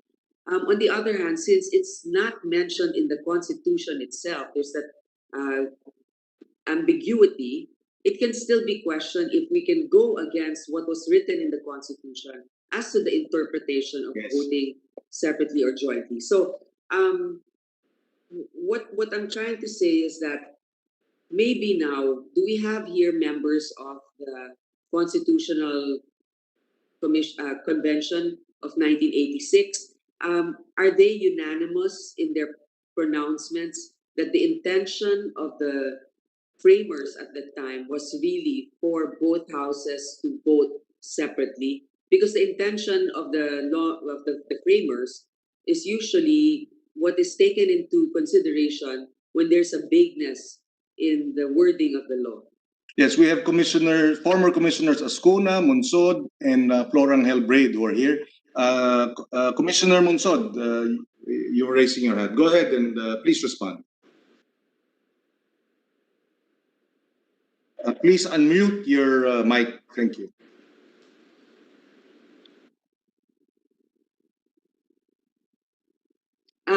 Commissioner Monsod, your mic is still off, sir. All right. Yeah. There were 48 commissioners and only about 12 or 13 are still alive. So as far as the commissioners who are still alive, I believe, and that they agree, we made a mistake. And that the intent is that there should be a separate vote. So this is unanimous with the living members, with the living framers. As far as I know, Commissioner Ascuna is here, and so is Commissioner Braid. Would you be able to come up maybe with a resolution amongst yourselves clarifying the issue with statements on how you recount the discussions were at the time, why you may have omitted it inadvertently. That will help if there are further discussions on the matter, but a written resolution will certainly be a strong argument in favor of our interpretation. That's a very good suggestion, ma'am. We will meet and we will talk about it. I'm almost sure that the two other commissioners here would agree. Okay, Thank you. lastly, Thank you very much. I would also like to comment to Mr. Monsod. I see your technical person there helping you with your connection. It's Solita Monsod herself is the one fixing your technical connection. Okay, we now there was also a pronouncement by the president that aside he didn't mention anything about the economic provision or I think he was leaving it up to us. But his clear intent was the party list system. And Senator Drilon, our minority leader, was saying this does not necessarily have to go through the constitutional change um, that they were proposing in the House, but just an amendment in the party list law. So, number one, my question is, with the pronouncements of the House now, are they even considering amendments to the party list system, or are they just now saying it will be purely about the economic provisions? And number two, is it would the experts here agree that a reform in the party list system did not necessarily need a constitutional amendment? So the Yes. first question. Yes. Actually, the mention of the party list was an offhand remark of the president, but the purpose in which he said it was that he just wanted to get rid of the communists in the party list elections. I believe that there need to be changes in the party list. The latest decision of Justice Carpio is the closest to the intent of the Constitution. But I think there are three things that must be changed. One is the limit of three, because the party list system is a proportional system of representation. So there should be no limit of three. Number two, there should be an anti-dynasty provision in the law. You don't need a constitutional change for that. And number three, in the Carpio decision, there was a loophole that the party list can be represented, should be represented by somebody from the sector, and then added that or an advocate with a record of advocacy. That's a loophole, and that's why there are so many political dynasties that are in the party list who live in Forbes Park. Number four is that the Carpio decision, I think, settled forever or for good the interpretation that the party list is only the marginalized and underrepresented poor. That is inconsistent with the wording of the constitutional provision itself. Okay, sir, thank you for enlightening us. Although the discussion of that will be more extensive if there's a law proposing the amendment on the party list system, or maybe just an order from the COMELEC. My question though is that with the House pronouncement lately, they're just saying, maybe the chairman can help me. They're just saying that they will confine it to the economic provisions with no mention of the party list. Am I correct? Yes. I think so. Yes. Yes. Okay. And then also just to clarify with the minority leader, with the permission of the chairman, the minority leader said that with regards to the party list reform bill, that can be done actually without going through the entire constitutional amendment of both with both houses convening. Am I correct, minority leader? I'm not sure if he's online now, but I would confirm that I have read his public statement, and it's consistent with your earlier question and my statement. Okay, lastly, as a concerned citizen, with what we're going through now, I would like to ask maybe the DILG, or I don't know who, with the suggestion of our chairman. Do you think that the matter is of grave importance? That this is something that we need to tackle at this point, especially that we are now fast approaching a national election in 2022. So maybe Yusek Malaya can answer. Is Yusek Jonathan Malaya? Yeah, go ahead. Yes, Mr. Chairman. Um, yes, we mentioned, Mr. Chairman, our position during the earlier part of the presentation, wherein we mentioned there that based on the consensus of the economic managers, Secretary Dominguez, Secretary Lopez, and all of the members of the inter-agency task force, that it is crucial for the country at present to be able to open up the industries as a measure to rev up the economy after the loss we have sustained Thank you, because of Yusek. the global pandemic. Yes, And then Yusek yesterday's Malaya. hearing, Mr. Chairman, of the Yusek Malaya, you're a bit choppy, but let me interrupt you respectfully. I know what the economic managers are professing. On the other hand, Japanese Chamber of Commerce, that it would increase foreign direct investment. okay, but here's the thing. And would Yusek Malaya, Yusek Malaya, able to open up the economy. Yusek Malaya, I'm sorry, but you're choppy. We will first give the floor to, until you, let's see if you'll get a better signal. We'll first give the floor to Senator Poe. Yes, with all due respect, I know what the economic managers are saying, but there are also business groups, if I'm not mistaken, that have also expressed their concern about the timing of this bill, of this action. I'm sorry. Now, when it comes to supporting our economy, at least in the Senate and in the House, we've done a few things already for that. And if I may, of course, the passing of the FIS bill, the Financial Institution Strategic Transfer Act. Right now, we have the bicameral meeting for the CREATE bill, I think, if I'm not mistaken, but which was spearheaded by the hardworking senator from Taguig, Pia Cayetano, that was also passed, at least in both houses. We will have the the AMLA bill that was passed. We have the guide bill that is now being proposed. We have the Public Service Act, which will change, that will redefine foreign ownership restrictions in the country. All these things have been done or are doable without having to resort to a constitutional amendment for the economic divisions. And if I may be candid, one of the reasons why the PSA has stalled is number one, there has been no certification for the passage of the Public Services Act as opposed to the other bills that were presented to both houses. Number two, and rightly so, many of our colleagues now are a little bit wary about passing or easing the restrictions on foreign ownership because of certain relations we have with other countries that might dominate ownership in the country. Now, we cannot say that this is an unfounded reason.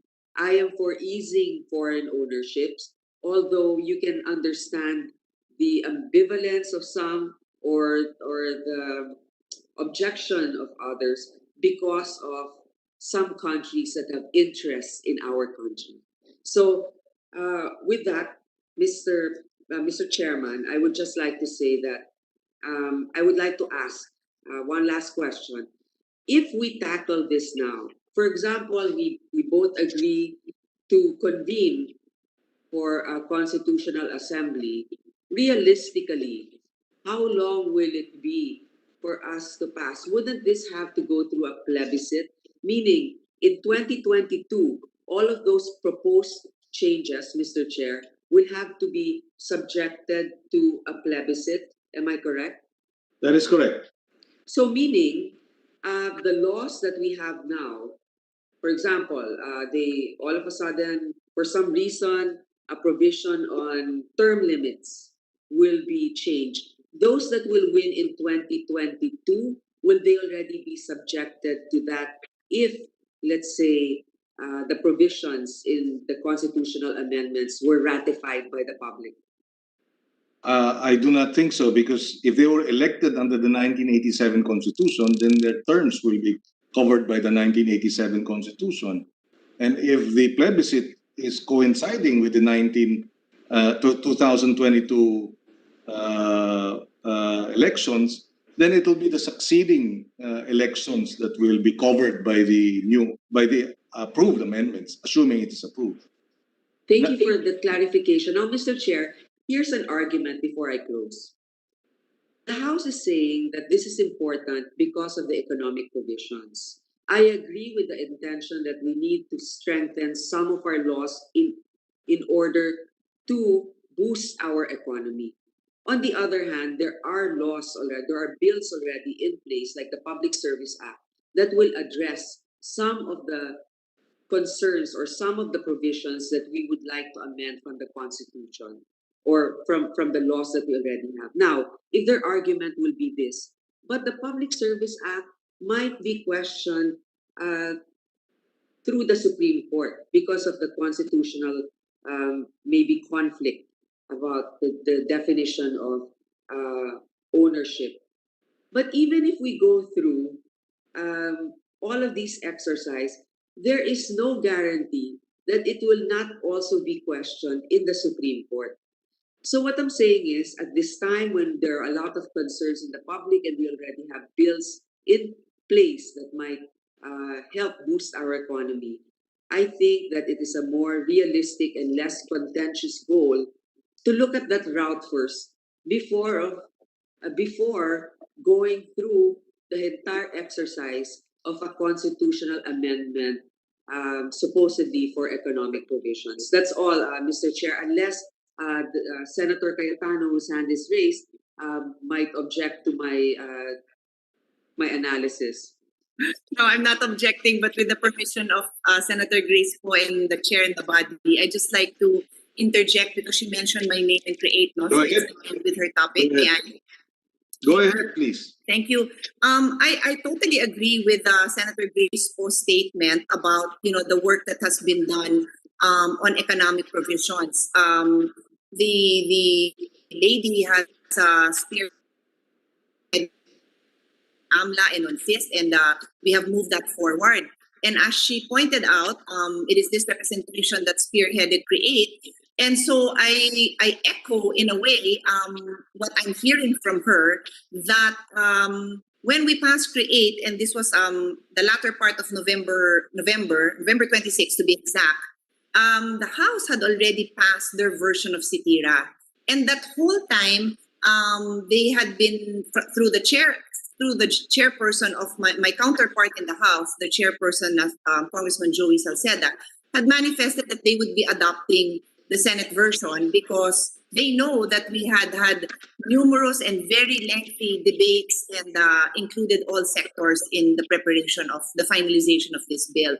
So it's been 2 months, dear colleagues. Now, I've said this on the floor, but now that we have our esteemed resource persons here, I feel like this should be part of the record. Now, it's taken 2 months. It's past 2 months, and the House has not been able to.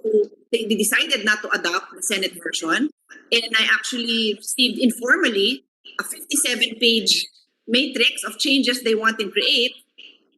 I can just imagine what these economic provisions are going to be about. I mean, seriously, 57-page matrix on the changes of the CREATE that I think all my colleagues will be able to stand by the fact that hinimay naman natin ng todo-todo yun. So that is the reality that will be confronting us, as pointed out by Senator Grace, and I wanted to put that on the floor, on the table, so that you are aware, because this is reality. And one last point I want to raise, though, yesterday they said that they may be amenable to reducing it to like 3 items, because the Senate has pretty much taken a stand na sobra na yan. So ideally, but I mean, this is what's going to go on. So I just wanted to share that, Mr. Chair, and thank you, Senator Grace. I think she wanted to add also something. Thank you, Mr. Chair, in Senator closing, Cayetano. Go ahead, Senator Poe. Mr. Chair, in closing, first of all, I'd like to actually acknowledge I've seen how the proponent for the Create Bill in the Senate has really worked hard on this. I really marvel at how she's able to stand endlessly, I think for 8 hours. I don't know if this is part of her workout regimen, but really to physically and mentally be sharp for that long. So I know that we really with our clean conscience, we really deliberated on this. And thank you for putting in perspective that the create one aspect of the economy, okay, when it comes to taxes, took that long to deliberate. And not even done because the House has a lot of disagreeing provisions. What more something like this? So panghuli na lang po, paalala lang sa atin na siguro ay naghihikayat magkaroon ng constitutional amendments at sinasabi na baka questionin yung voting separately. Kung yun nga, sinabi nga na natin paulit-ulit, kung yun nga mga pagpapapangalan ng mga kalsada o pagpapalit ng mga pangalan ng mga eskwela, tayo ay bumoboto ng hiwalay sa mga ganyang bagay lamang. Ngayon pa kaya na mismo ang ating konstitusyon ang apektado ay bigla na lang magiging iba ang ating paggawa ng batas. So yun lamang po, Mr. Chair. Thank you to our resource persons and for enlightening us today. Thank you, Senator Poe. Senator Cayetano, go ahead. Yes, Mr. Chair, would it be okay for me to make a few more comments? I am not sure if there's a line, if I can proceed. Yes, you're next. Go ahead. Okay, Go ahead. thank you. Actually, this is still in continuation with the earlier statements of Senator Grace Poe. I just wanted to emphasize that when I first heard, and we were actually still on a Christmas break, no, when I was going to proceed with the hearings or discussions on the proposed revisions of the constitutional provisions on the economic provisions. Honestly, the first thought that entered my mind, and of course the basis for that is, you know, to uplift the lives of Filipino, to make business easier to transact in the Philippines, to invite foreign investors, etc., etc. But I need to put on record that could easily be the first step. There would have been create. If that is the objective, the first thing that could have been done was to pass create. I mean, we have all the support, not just from the finance team, the economic team of the government, but also from foreign chambers, that they now support the version of create. So that would have been the first step. So it's not for me to judge what the objectives of the House is or was, but if that was the objective, to improve the economic conditions, this is what could have happened. And it could have happened right away, because for the information of those just tuning in, corporate income tax would have dropped immediately from 30 to 25%. And for SMEs earning less than 5 million, 20%. How much better does it get than that, no? And for foreign investors, we've broadened, we've clarified the incentives that are available to them. I think most of our colleagues were quite happy with the more liberal and generous incentives that we provided, which are competitive with our Asian neighbors. So that really would have been the easy step. So I cannot help but wonder if that is the objective, then why could this first not be taken? Having said that, anyone who wants to react, Mr. Chair, can react. No, I'm just tossing it all out there. Just going back to the statements of our esteemed resource persons, I noted earlier that Justice Mendoza did specifically state that, for the record, what was contemplated by the commissioners at that time was a unicameral system. And so when this was changed in the end, very simply put, and these are my words, not his, some amendments to certain provisions were not made. Mr. President, Mr. Chair, all of us as legislators can understand that, no? The train law, the create law, ang daming housekeeping yan. It's one provision that affects so many others. So did I hear it clearly? And I'm not sure if Justice Mendoza is still with us, but maybe the chair can just confirm. Justice Mendoza is still here. There, Justice Mendoza. So very simply put, it was overlooked to clarify that it is voting separately. That it should have been voting separately when we shifted, when the draft shifted from a unicam back to a bicam scenario. That's clearly is that what you said? Because I actually missed it. I just heard that is what you said, that there was that shift, and in all likelihood, certain provisions were not amended. But I don't want to put words in your mouth, so I wanted to hear it from you. Go ahead, Justice Mendoza. Yeah, that's a provision that has no answer to two questions. First, when sitting as a constituent assembly, how should Congress sit, jointly or separately? Meaning to say, the House at the Batasan and the Senate at the Reclamation area. And number two, if they meet together as one body, how should they vote, separately or jointly? Because if you have Congress meeting separately, there is no question that the voting is always separate. So if you agree that voting required is voting separately, it must be because Congress is required to sit in a joint session together. Number two, this was just a question of oversight on the part of the Constitutional Commission that framed the present Constitution. This was admitted by no less than Commissioner Suarez, a member of the Constitutional Commission, because he said that in all other provisions of the Constitutions, which I pointed out, all pertaining to the non-legislative functions of Congress, Congress is required to meet, number one, in a joint session, and number two, when voting, to vote separately.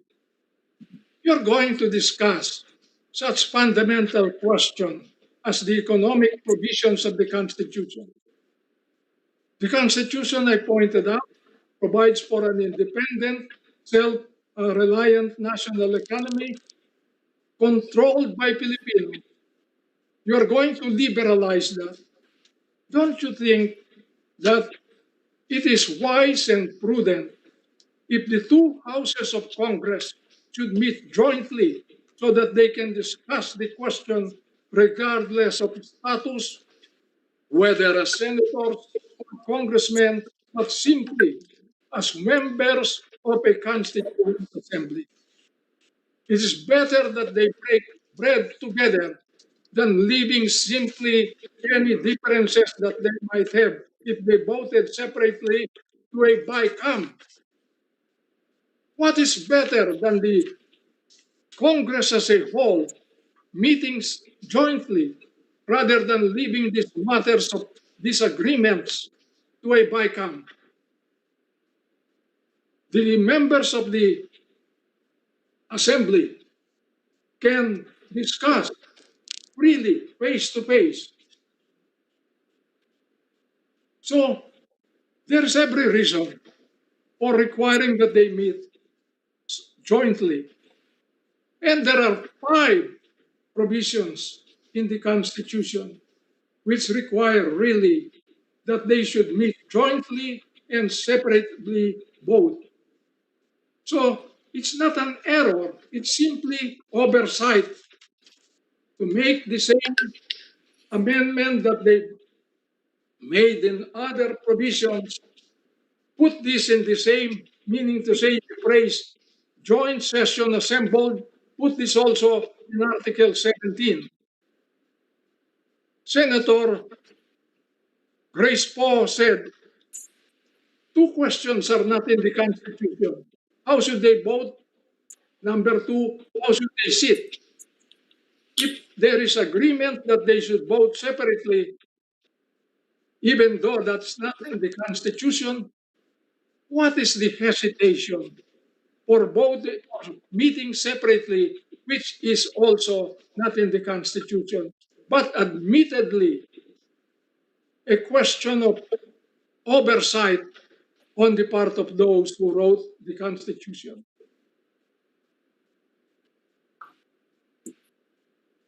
Thank you, Justice Mendoza. Thank you so much, Justice. Go ahead, Senator P.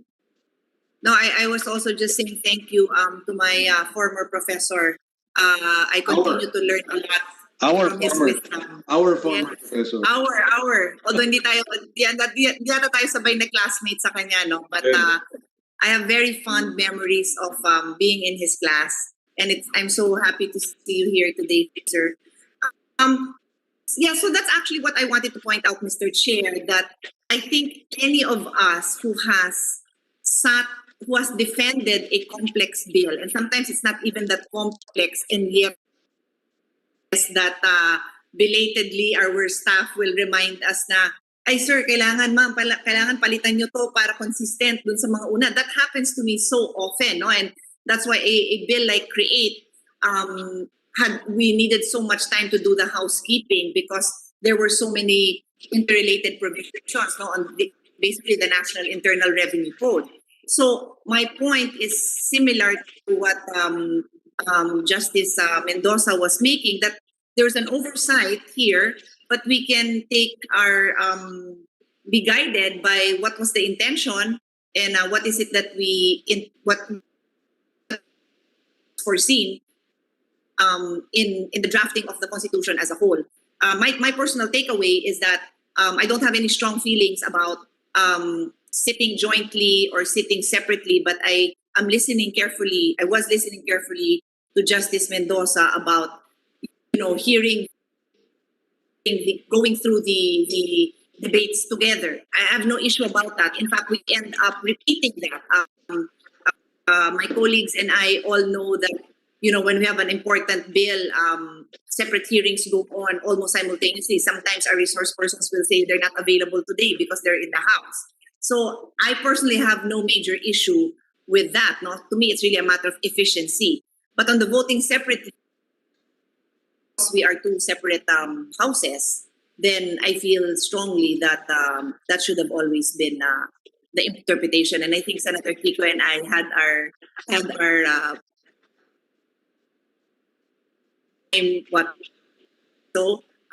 on this issue also, and I think there might be. I wanted to end by saying that perhaps the committee COMSEC can take a look at.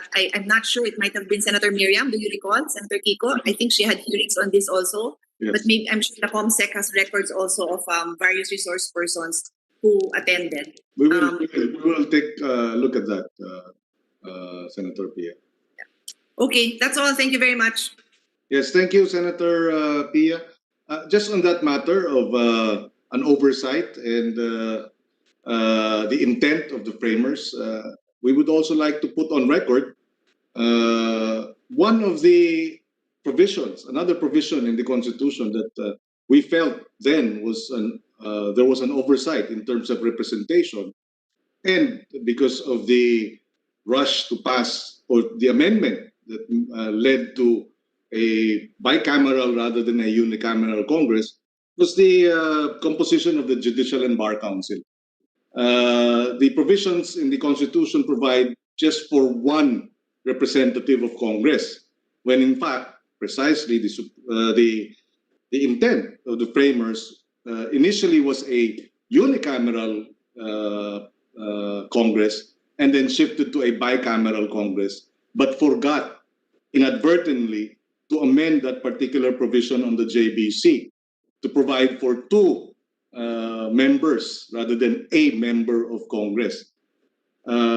This matter was brought to the Supreme Court. I know this because I was with the Judicial and Bar Council for 8 years, but at that time, we interpreted the Constitution to provide for two representatives, one from the House and one from the Senate.